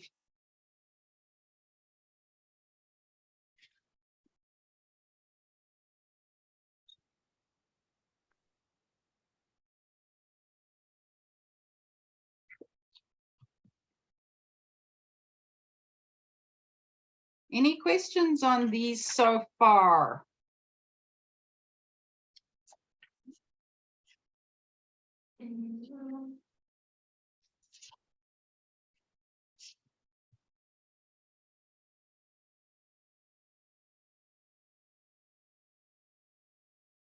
It's quiet out there in TV land. We are good in the room. Everyone's busy. Everybody good in the room? Everybody good Online. online? And apologies and just so people online know that since we're using my computer to project now, there may be a delay in my getting to your chat, etc. But we're there. I had chat open and then I closed it. So let me open up chat.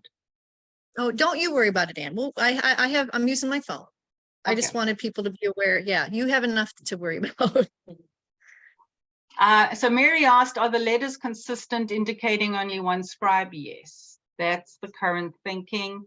And then I'll take all the context and insights and ideas and research, because this is how we get to be better together. All right, let's tackle our rounds. So your round is going to start kind of at the 10 o'clock position. And again, go big and round and generous. And then my C comes up. It lines up. And then you're going to drop that little vertical.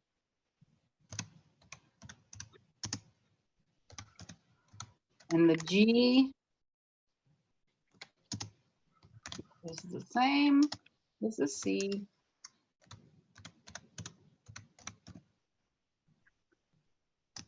Except it has a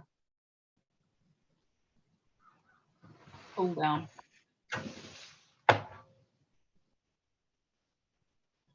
And then the O.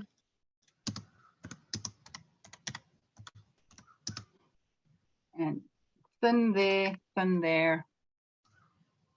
And I'm looking for that more lemon shape, nice and wide.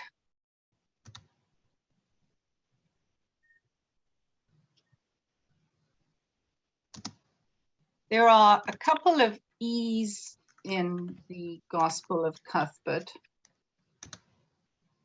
There's the, put your pen on the side and go horizontal E.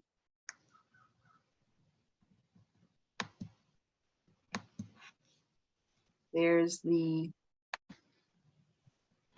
I'm going to do that E.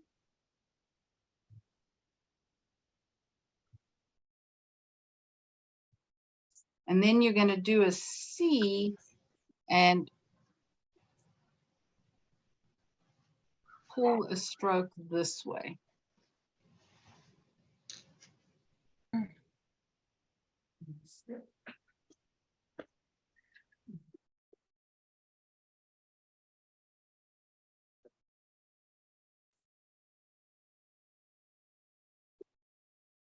And then there's the thin little vertical here. So you got options.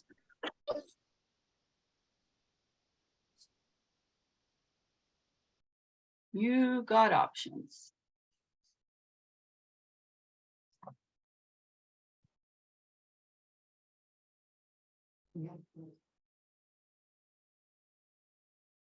The D is my Waterloo.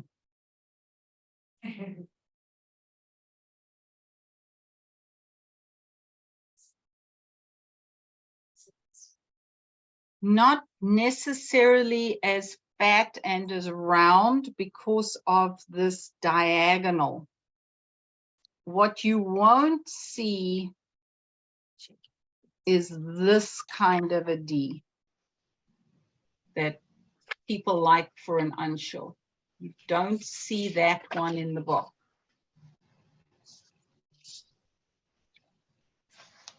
But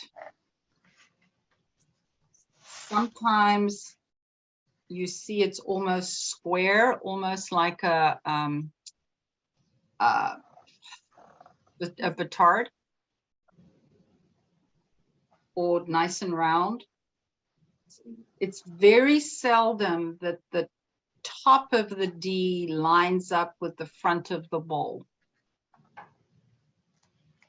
So it kind of sits up there like an antenna, which just makes me crazy.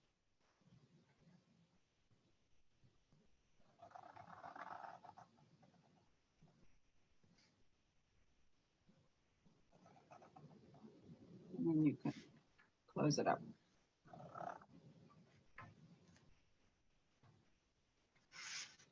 So not the curly tadpole type D.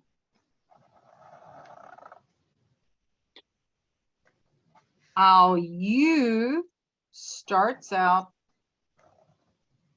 with a hat, with a horizontal, and then I go and make my half round.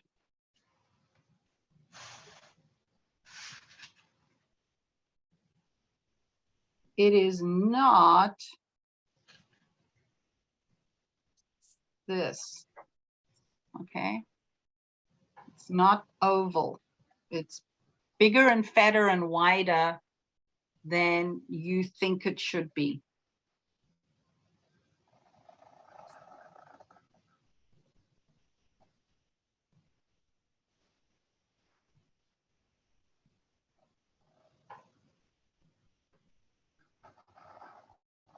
And then the M, it's got a whole lot going on. So you're going to start with a half round and then come back in, connect, and drop a vertical. So this looks like an upside down hockey stick. And then you're going to do the loop of the H. So start midway and branch up, out, around, and down. You want that you've got the two circles in there, and the area here is roughly the area there. Sometimes you see the scribe put a little foot on the bottom too.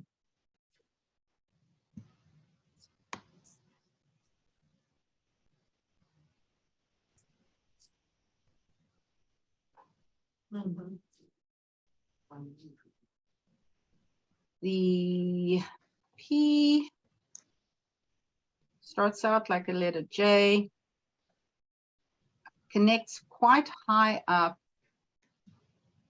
and get yourself that half round, and then you're going to come back and connect. And some of the peas, see how nice and big and juicy they are. Nice and big and juicy. And then if you look at the R, it's not a skinny R.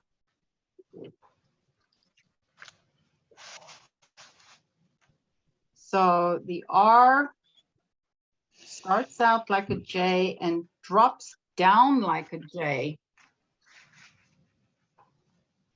And then start in the stem, push up and out.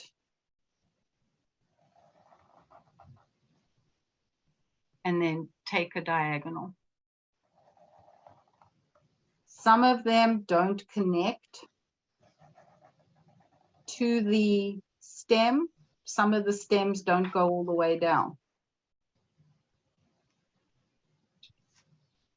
So you'll see R's like that.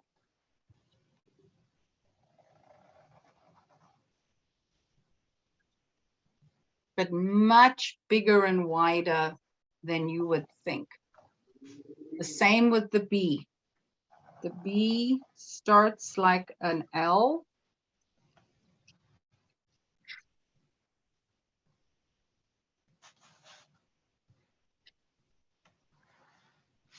And then nice big bowls. O starts like an I. Nice big bowls that touch the stem and then connect it that way, like your P. This one's a little, see how this one's a little mangy. I want big.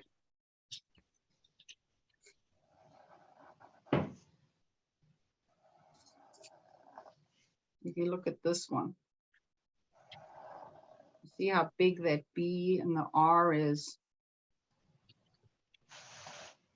Nice and big and juicy, fat, luscious. Q starts like a C. You can put the head on of a C. And then down you go.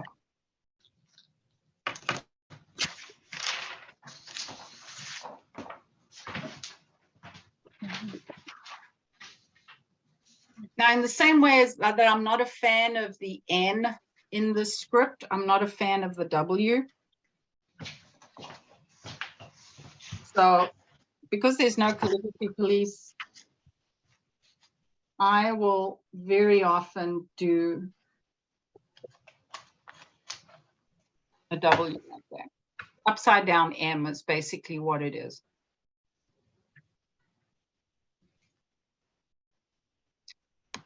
And that keeps the letters in the family.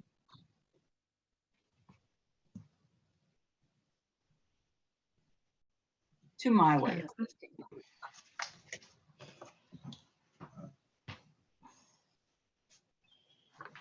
Well, here's like, you know, don't do that for a U. We want big, round, fat, juicy.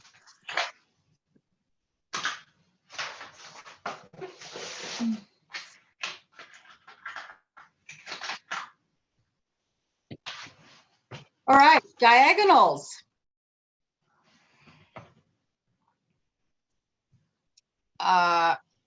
Switch this up. All right, the V starts with that diagonal that's got the rounds, and then come back down, connect them up. The W that I am almost incapable of doing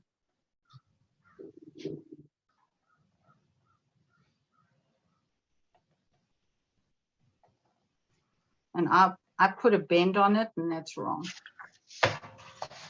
Got to come back like that. My brain just schisms when I have to do that. Helps if I start a little further over.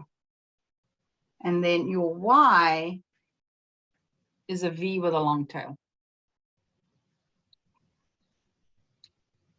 The X, you're going to do the diagonal, and then it's an upstroke with a hook, and it's offset. It's a downstroke with a hook.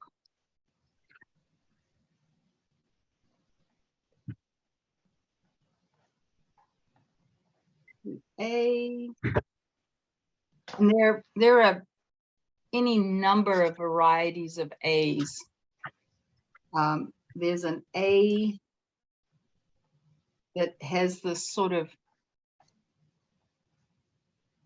that stroke coming into it. There's the A that has the extended mini elephant ears. Sometimes the bowl comes up halfway. Sometimes it sits really low.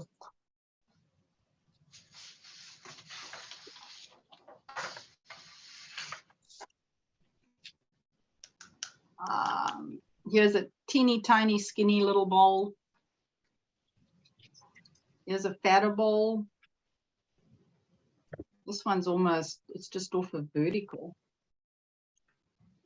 I don't think I've got the sheet that has the big fat A's. You start seeing them a little later.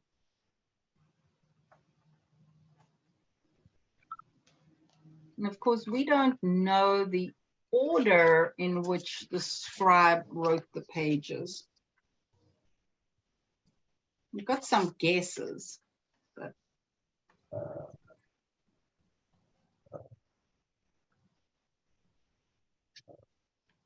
no, I don't have any big fat A's.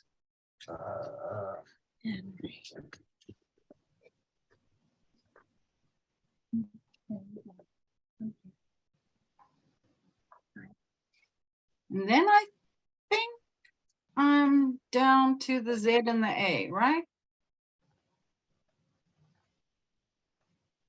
So the Z, S, and S. I mean, not A, S. Just talked about the A. Horizontal under the line. You're gonna, if you keep the same pen angle, the stem gets really skinny like this. And one of these days I'll go back and fix this because this is a little too skinny. So you've got to change your pen angle slightly, get a little fatter, and then come back.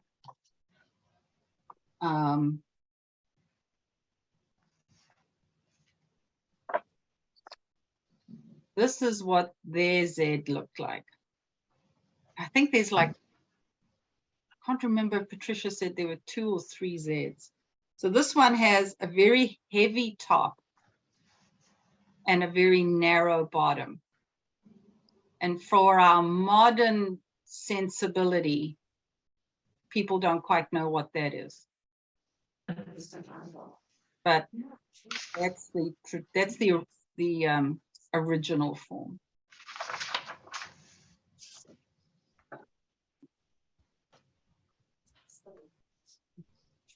And then our S,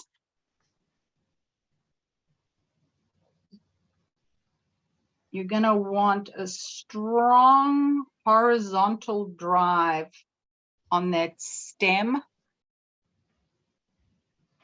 Put in the hat, drop a dealy bobby thing,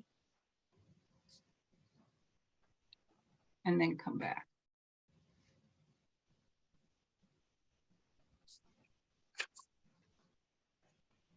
And sometimes the top bowl is bigger than the bottom bowl.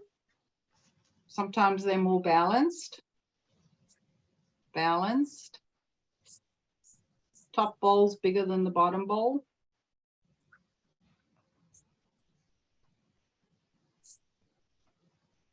Typically, the top bowl is bigger than the bottom bowl.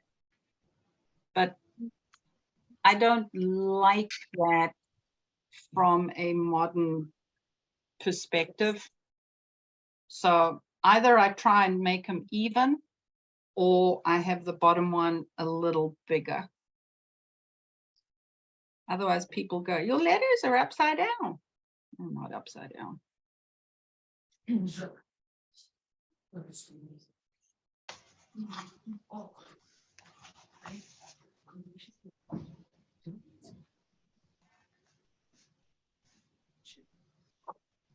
So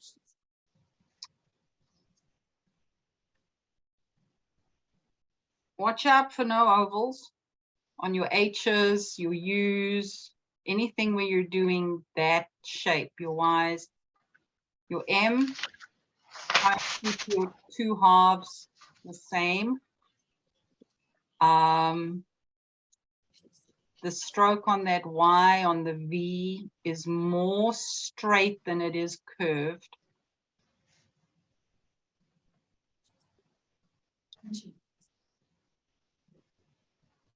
You don't do tadpole D's. And here are like top bowls bigger than the bottom bowl. So you can play with it. Your R is wider than you would think. And you'll see in examples how the scribe will tuck other letters hard up against that leg, or else they just keep working and it's like there's this ton of air between them.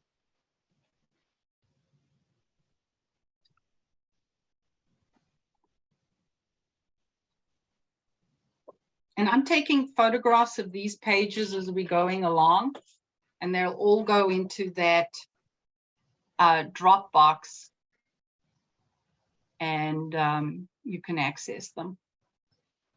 Yeah, we'll make sure everyone in person gets those links as well. But then, yeah, we'll definitely make sure we get those to everybody. Hey, Anne, before, when you're at a point to take a breath, let us know. A couple people are going to be leaving soon, so we thought maybe we could get a photo of everybody if we go to the gallery view, and then we can get a couple of our phones at least on some tables and kind of see everybody, and then we could take another screenshot and get everyone who came. All righty, why don't we do that right now? And just instead of waiting till the end, I just wanted to, before people leave. So it's up to you. Oops, someone just left. Maybe they don't want their picture taken. I don't want their picture taken. If you don't want the picture taken and you're on Zoom, you can turn your camera off. Yeah, just turn your video off. Don't leave. And those of you that are on Zoom, me, you can save. Oh no, you can't. We can't save chat. Look at it when you're. Okay, let's see. Oh no, we can save chat. You can save. Yeah, are you sure? Let's see. Let me. Okay, there's our gap. Yeah, if you don't want your picture taken, no problem. Feel free just to. But let's see. Here's me. I'll get a few people. Maura, do you want to get a few people and we'll get our screenshot? Yeah, let me. Oh, there you are. I thought you were over there. Okay. Oh, so take a breath. And you're amazing. I mean, we were just saying how it feels like you are in the room, that we're playing together, and it's just so wonderful. And don't leave, everybody. It's not over yet. We're not done yet. Yeah. Hi, Karen Nordstrom. Hi. Okay, so That's okay. Okay, so let's see. I'll do. Okay, we got our gallery going. We got our page here, or our people here. How about Colleen and George? Are you in either mine or Maura's camera? Okay, and oh, my screen. Are you doing the screenshot, Anne? Yeah, I'm grabbing a screenshot. Okay. All right. That's exciting. You good? All right. All right. Thank you, everybody, for indulging us. But I think it's great to record this amazing thing we put together here, if I don't say so myself. Okay, so we're not. Maybe take if you need to get up for a minute, Anne. Maybe. stretch up, legs, move around, and then come back, and come back though. we're gonna do I some. mean, if you have to leave, we understand, but certainly there's more. We're just gonna do some short quotes so you can get an idea of spacing. And so you got a minute, maybe two. So get out a fresh sheet of paper, make sure your exemplar is in front of you. And I'm going, those of you that have access to the handouts directory, there's a Word document in there called short quotes, I believe it's called. Yeah, short quotes. How's that for originality? You can pop that up on your screen. Otherwise, I'm going to share it here.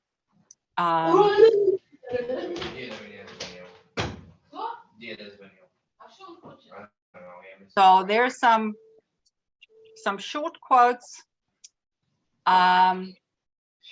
Grab one, drop it down, note it down, or if you've got your own favorite short quote,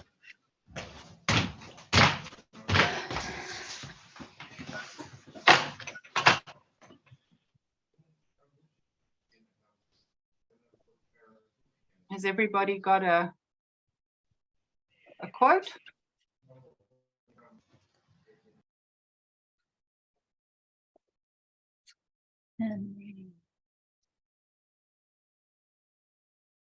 And this file is in the directory there.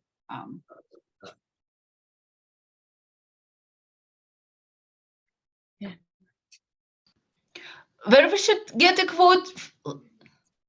Say what? What?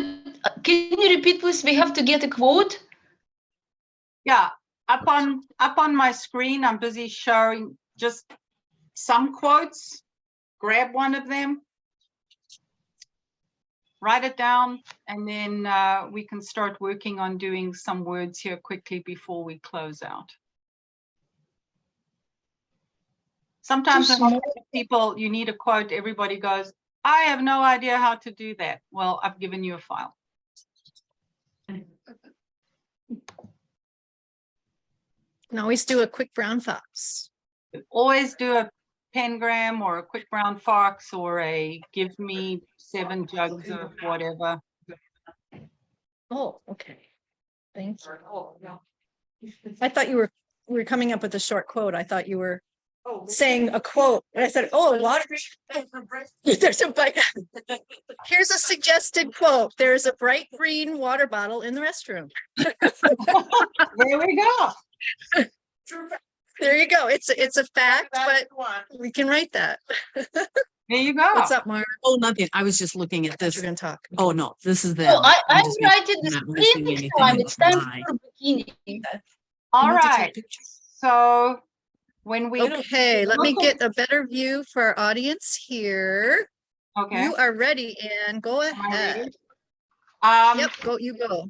Traditionally in Uncial, the spacing between letters is the width of a letter I, and the spacing between words is like 2/3 or 3/4 of an O. And in the Gospel of Cuthbert, the spacing between words typically runs quite narrow. And that's why I always think the scribe got to the last page and page 90 and it's got 3 lines to write. And it's like, oh, here I thought I was squishing stuff together. So sometimes it looks like the words actually run together. There's very little space between some of the words. So there's no good standard for saying, you know, how much space should we leave? I would, between letters, it's pretty much the width of an I, but you know, here this F is right on top of the A and the A is right underneath the C. And then between the words, it's a little less than an O. And this is where your own artistic sensibility is going to kick in, right? So pick something that works and then be consistent. Again, there's no calligraphy police. you know, have at it. What is your philosophy on capitals? Well, in this script, there are no decorated capitals per se. But no, that's not the page I wanted. And I may not have a good page printed out here. Sometimes they do like these bigger, if you think of them as like decorated capitals. So my philosophy, if I'm doing a piece, is if I'm doing a capital, my capital runs, come on, pen. Oh, I changed pens, didn't I? I grabbed the wrong one. I'm like, that one's not working.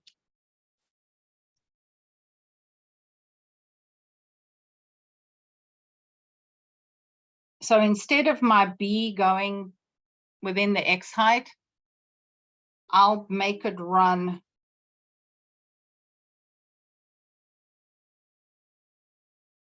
that is so ugly. I'll make it run up to the ascender line. So my capitals will be sort of 1.5 times my lowercase. So don't do a B like that. Horrible. And Anne too, you know, you're talking about a quote decorative letter, you know, maybe a little bit larger, but it's not like there's a whole set of capitals and these are the lowercase. I mean, this is it. This is it. Right? I mean, I don't know if that was clear. Maybe that might answer that person's question. I'm sorry, I couldn't see who asked that question. But it's not like this is the lowercase and we just don't have time to look at another set of capitals. This is it. This is the hand. This is it. No upper and lower case. Right. You got 22 letters. The others we made up.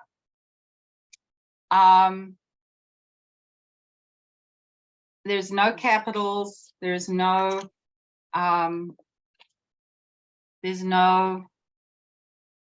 standard for capitals because capitals don't exist. Right. I mean, this is it. Yeah. Okay. This is it. If you want anything else, you're going to start merging it. I will often merge. I'll take some decorative. I've got some decorative Gothic capitals that are the more rotunda type capitals. And I will very often merge, use those as decorative capitals. So if you want,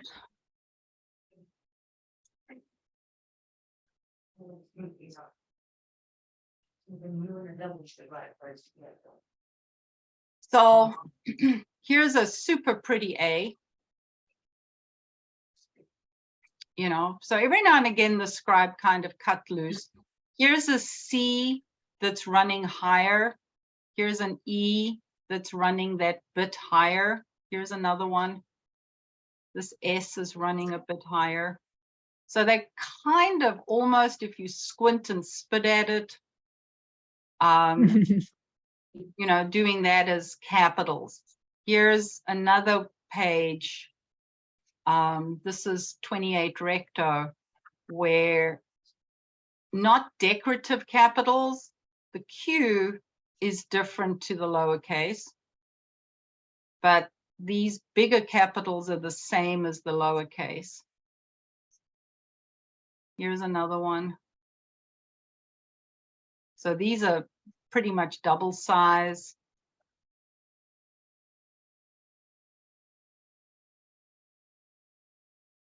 Look at this G. So the G is different.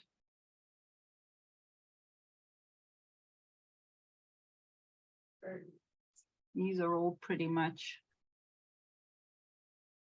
I always feel for this guy when he got to the last page. His Q here is different. Oh, this is the page Gillian was talking about with the secretary hand. It's on the inside cover. And these are in your These are in your handouts. These are really high quality. I de-zoomified them, so they're massive files. So don't try and bring them down on your phone. You'll kill your phone.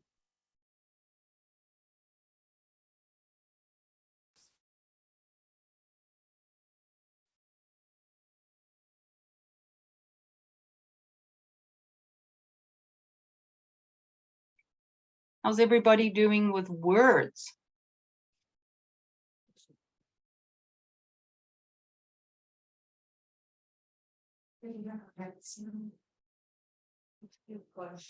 Oh, No. want me to ask? Okay, any ampersand? No. I'm sure there's one that's been developed, but not in Cuthbert's There's little no volume there. Nope. ampersand. Too early, right? It's too early for an ampersand. Yeah. There's no ampersand. If I'm going to do an ampersand, I do that big fat round one.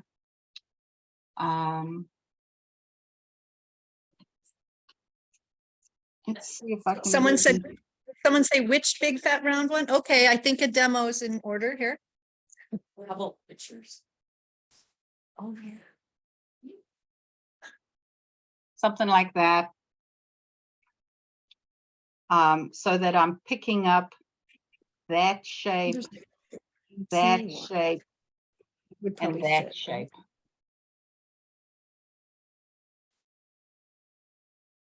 Or maybe the ET looking one too. Yeah, you've got the.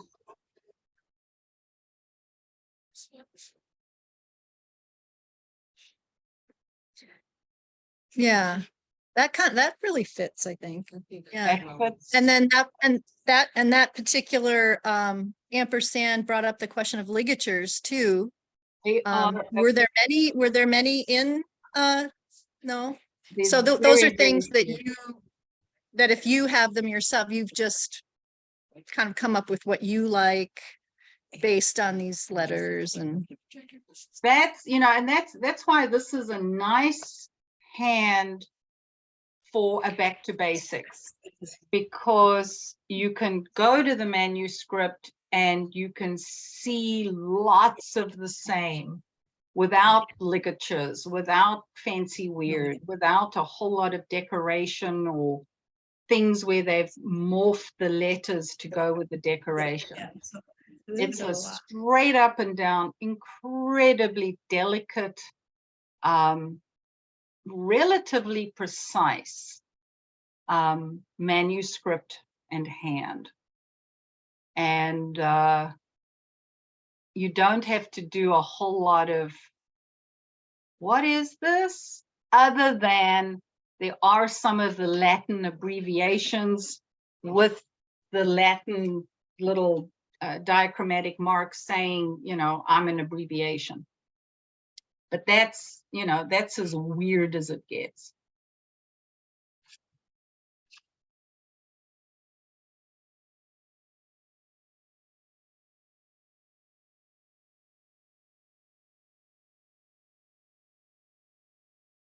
All right. Well, we've taken a fairly rapid rumble through the Gospel of Cuthbert here. You will have a recording. There is loads of stuff in the handouts that I have put up there.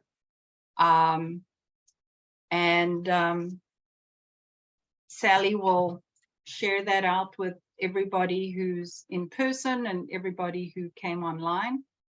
What am I sharing? I was talking to Maura.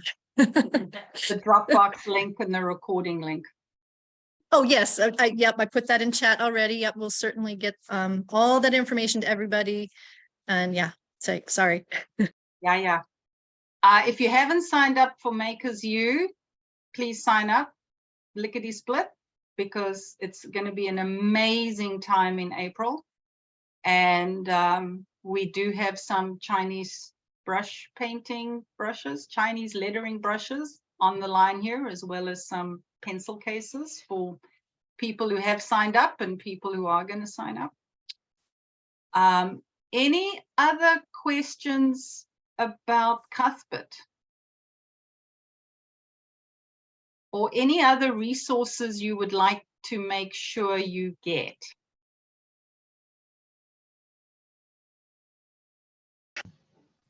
And can you repeat, please, what you said about A? So something upside down, did you modify it so it doesn't look like upside down for the contemporary? I modified audio? the M. E. Oh, the E? No, A. First letter of alphabet. No, the A I don't. The A, I've got pages everywhere.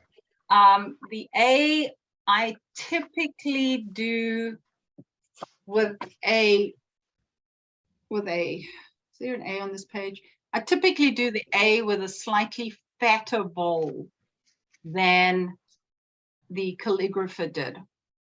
I just feel that really, really thin little bowl, it always looks a little unstable to me.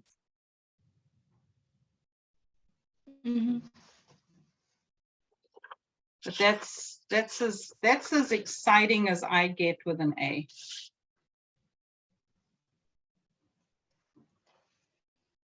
So the one that my W, you can do that one, but I'll do this one. Because it's a fat round alphabet, I want things to be fat and round, and this is pointy, and I just don't like it. It doesn't bring me joy, so I don't do it. If it brought me joy, I do it. Doesn't bring me joy, I don't do it. Again, there's no calligraphy police. These are probably your 3A options. That sort of fat round, the more ovally, and then you'll see the one that's got the bend. Okay. And what is the homework? So you're gonna bless us right now and give us a homework? I am going to wish that your ink flows well. Because you have a good energy. You touch the monk. I know, it's fantastic. Please send me healing and blessing. I need it right now. We all need healing and blessing these days, let me tell you.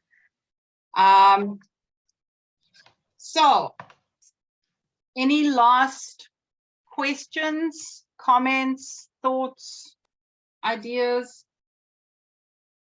Anything in the room? I have a question. Yes. Big thank you from in the room. Hi, Anne. We've corresponded on Facebook. Oh, hi, Karen. Hi, good to see you. And hi, Mary Beth. So you've been exposed to so much knowledge about manuscripts, and I wonder, and I have a real interest in that. And so I wonder, where do you find your information, research, the classes you've gone to? Is it just a lot of networking and researching and hanging around people that like the same kind of thing? I got some really smart people in my life, like Della, who's online here, who she did the program last month on Luttrell Psalter. Yeah, one of our members from Pittsburgh attended that, and that's how I found out about this one, because I was like, what else are they doing up there? I know, you've got to hang with the colleagues of calligraphy, become a member. We do cool stuff. That's great. The manuscripts have fascinated me since I was tiny. I have memories of sitting trying to figure out how an acanthus leaf twists when I was tiny. And I grew up in a country that doesn't have much of a manuscript history, but I think we'd been kicked out of the British Empire by then. But you kick 7 rocks in South Africa and you're going to run into a calligraphy guild. And so I was very fortunate when I was in my teens to be part of a calligraphy guild, where we were using books as references because the internet didn't exist, right? Because I'm older than dirt. And the ability to think like a scribe and an artist and to get a view into their world when they were using tools that exist today, but we can take them up to the next level because I've got, LED lights, and I've got a magnifier, and I've got a light box, and I've got glasses, bifocal glasses that these guys didn't have. And I have all this technology, and yet we struggle to produce stuff that's even close to as beautiful in a lot of ways, right? And so I did a class when I was 16 with, the name just escaped me, Alzheimer's. One of the British illuminators came out to South Africa. And then I got into fine detail painting. And so when I find stuff, I keep it. When I find postcards, designs, I keep them. I'm like, my children are begging me to clean out my house because they don't know what to do with all the stuff in this house. And so I found things that interested me, and I just started reading more, finding more, learning more. The internet it's like a bottomless pit.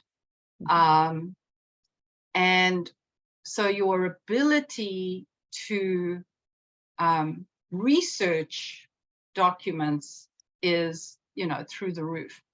But for me, there's nothing better than going to source. So I'm fortunate in that I travel a fair amount, and I spend a certain amount of time every year in England, and I spend a certain amount of time on the continent. And I can go and see some of these manuscripts firsthand. Mm-hmm. And that kicks it up a whole other level. I'm also a member of an organization called the Society of Creative Anachronism, which is, you think roughly of people who dress up medievally and run around doing strange things. Yeah. And that organization, there are a lot of people inside of that organization that are phenomenal calligraphers and illuminators and gilders and fine detail painters. And that's the group I hang out with on a Sunday night. Okay. Yeah, I have a local instructor of illumination that is very active, in Christine Hudson. Okay. She's in the Pennsylvania area. Sure. And yeah, so that was like a real discovery to find people that do that, and that's what they specialize in. And they're very, very serious about it. And they're trying to do things that are historically accurate. They do a tremendous amount of research, and we can have riveting conversations around life inside a quilt, or just stuff that it's like, okay, you people are nuts. But it's delightful because there is so much that is available to us, and the internet makes it vastly more accessible to the point that there's too much. So now you need to go back and distill it down. I read anything that Christopher de Hamel writes. I read anything that Michelle Brown writes. Mm-hmm. Michelle Brown is she's retired from the British Library. She used to be the curator at the British Library. Christopher de Hamel is a retired, he used to work at Christie's as an auctioneer of manuscripts, and then went to Cambridge University, and he was in charge of the Palmer Library. Did I just make up that name? Which is a phenomenal manuscript collection. And he was one of the people who started the movement in England that everybody should see manuscripts. And the Palmer collection, it was locked away. And that was because when Palmer bequeathed the collection to Cambridge, he said Cambridge could keep the books so long as they never lost one or destroyed one. So Cambridge University said, okay, we're going to keep them. We're just going to lock them away. That way, no book will ever disappear. And Christopher de Hamel came along and he went, well, this is crazy. And so he started, he jokingly refers to them as thirsty Thursdays, where people were thirsty to see the books. So on a Thursday, they would drag one out and people could come and have a look at it, kind of a thing. And then he started expanding the exhibition space and bringing part of this, you know, phenomenal collection into public display and use. That I've been to Cambridge twice, and you book ahead and you go spend a day in the library and you're paging through these things. You can do the same with the British Library. Now, you can't go and pick up Cuthbert or Lindisfarne, but you can book a research trip into the British Library and go and ask to have a look at some of their book of hours or bestiaries or things like that. And they're more than happy to help you have that experience. And so there's just a tremendous amount of stuff out there. And finding people to connect with, finding people to study with. I spent 6 months last year studying Catherine of Cleves. And my house started looking slightly bizarre because I had, you know, great big blow-ups of some of the designs and some of the elements. And Gothic is the hand that I hate with a passion. So it was like, okay, suck it up, Buttercup. You're gonna wax this thing. And so I spent a lot of time goofing off in Gothic and playing with it and trying to get that. There's a twist in it in Catherine of Cleves that gives it an elegance, that gives it a bit of bounce instead of and so I'll do things like that. I connected with a woman in California, and her and I would get together every other Thursday afternoon for an hour and we'd pick stuff apart. And that's how I learn, that's how I experience. I'm very much a hands-on learner. I'm useless at YouTube videos because I can't sit and stare at stuff. I have to experience it. I have to physically do stuff. And so that's how I learn and that's how I teach. I want people to do stuff, right? Because it's only in the doing that you have the experience, and it's only when you have the experience that you gain the knowledge. Can I throw something in? Thank you. Anytime you want to connect, give me a shout. Okay. Can Yeah, I? sorry, Mary. Erin was my first copperplate teacher years ago, and I think pre-pandemic. And so it's wonderful to see you. And I will throw an out for the Maker's U. If you haven't seen it, there's like 2 sections, I think, on the medieval, the manuscripts. So you might want to look at that. I signed up just a few minutes ago. So it really is good. Yes. Yay. So thank you, Anne. I do need to leave, but thank you so much. It was a wonderful presentation. Take care. I'm glad you enjoyed it. Keep your pens wet. Bye, Mary. Bye, Mary. We'll see you.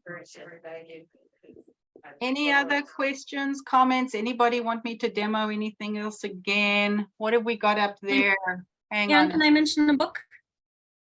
Hang on a second. Della is holding up something. Spotlight. All right, Della, what have you got?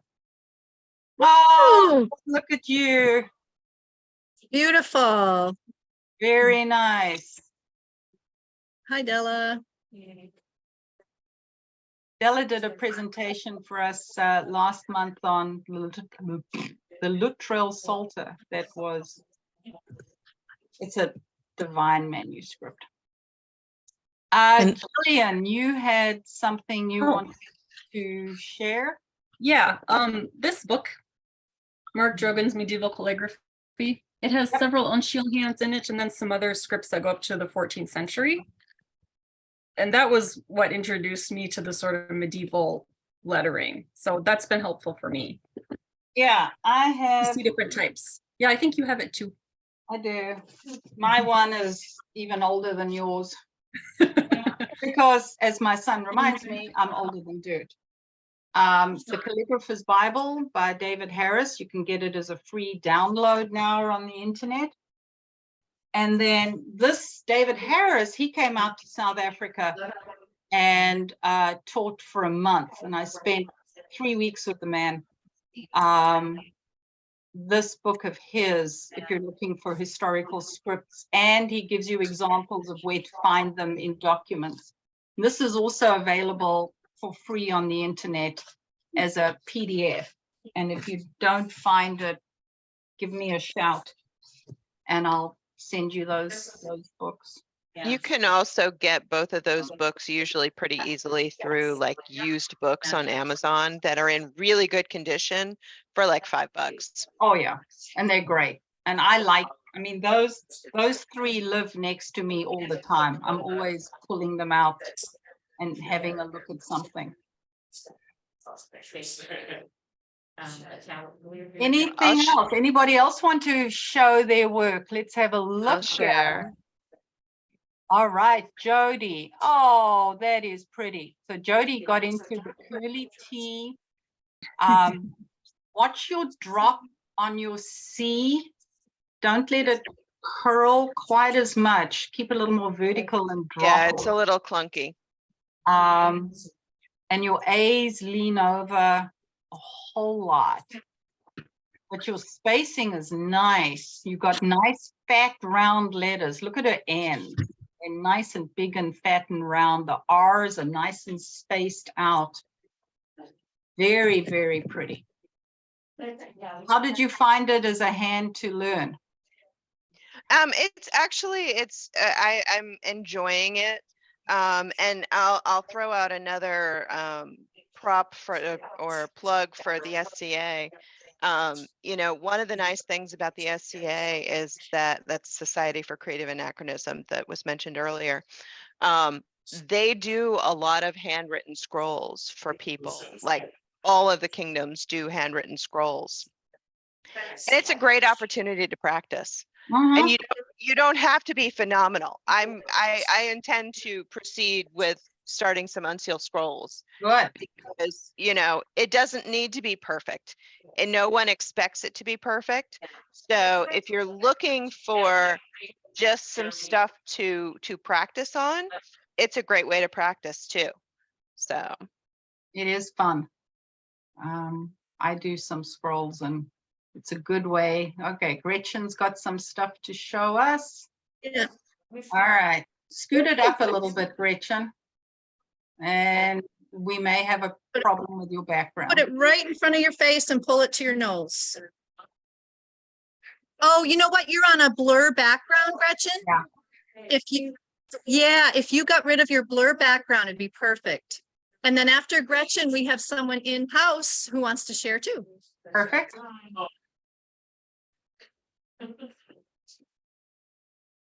Yeah. So if you go down to the stop video and click the little up arrow. There we go. And then you can see the settings. So turn your camera on and turn off blur my background. Did we lose her? Nope, she's there. All right, while Gretchen figures out her screen, Sally, what have you got? I have Chris-Anne, do you want to, this This is Chris Ann. Oh, look how delicate. Oh, that's gorgeous. Isn't that nice? Very nice. Yeah, thank you, Chris Ann. So there you go. Gretchen, is she back? Gretchen's back. Yay, Gretchen. Thank you. Very delicate was the teachers. Oh, perfect. There you go. Hold it right in front of your face. And there we go. Lean back a bit. Ooh. There we go. That's yep. And go to your left. Your left. Perfect. Okay. When the power of love overcomes the love of power. Oh, this is Jimmy Carter, isn't it? Yeah, Jimmy, there we go. Beautiful. Nice thicks and thins. Some of your thicks get a little thick. Yeah, I'm on tracing paper, so it's running a little bit. Oh, it's bleeding a little bit. Okay, that explains why. Nice spacing. Everything's nice and vertical. Very pretty. Thank you. I'm enjoying it. It really is nice when you see them coming together like Thanks that. for sharing, Gretchen. Thank you.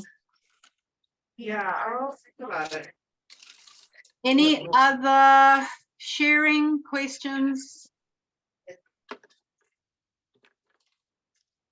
All right, Karen's got something else down here. All right. You are muted right now, Karen. Yeah, a work in progress. Nice.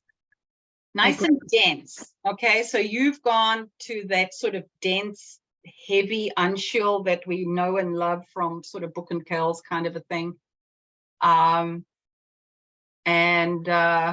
Yeah, the ends are challenging in this style. I'm used to doing the curved end. I do the curved end. I am not going to live long enough to ever find joy in that end, so I don't bother.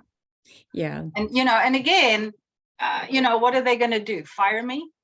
Well, I do like how it drops down, so that's a nice feature. But and I like it if it's that sort of lower one, but you got to watch out that it doesn't look like an H.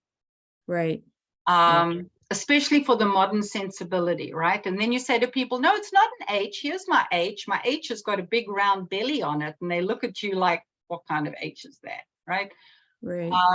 So there's this fine line between what they did, 1,500, 1,600 years ago versus what makes sense today. Because at the end of the day, I always say you never want to create a piece of writing that your mother would look at and say, oh, love, it's very pretty. What is it?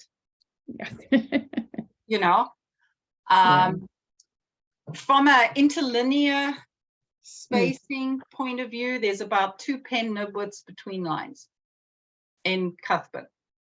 I can't figure out where all my broad edge pens are. So I finally found one, and then I had some metallic ink out. So I'm using the wrong pen for the lines and kind of adjusting accordingly. It's lovely.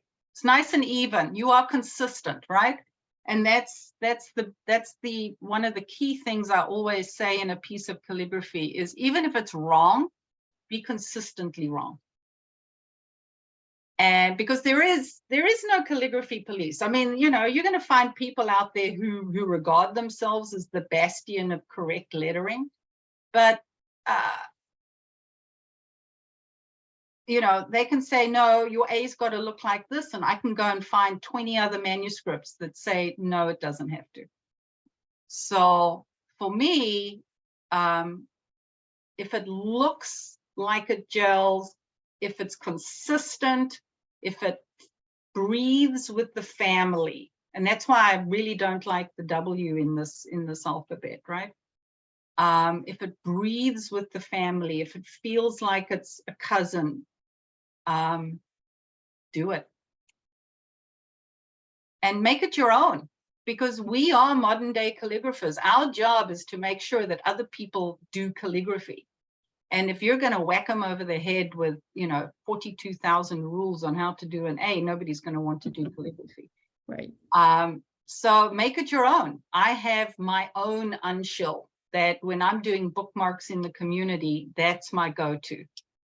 And I remember being at a calligraphy event, and a woman came up to me and she said, "That's not Uncial." And I said, "It's my Uncial." "Well, it's wrong." So it says, Okay. it's mine. It's got a little bit of 7 different things in it. I like it. Yeah. She doesn't like it, she doesn't have to. She can move on. That's Right? it further face to face. And I hate to interrupt. We are getting kicked out of the room.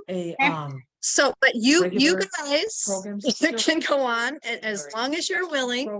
But we want to kind of officially, as we pack up the room here, thank you so much. That was amazing. It was almost like you were here. Of course, that would have been, the message, but it was just, really would it have was been wonderful. lovely. And yeah, everyone in here, I think, just had a wonderful time. So if you want to continue, I can leave. I have saved the chat. I'll make sure everyone gets all that information. But it's up to you if you want to keep going, or if we just want to. Unless we're gonna do Makers University. Say our goodbyes. Well, and thank you for that. Thanks for everybody who's participated. I hope you enjoyed it.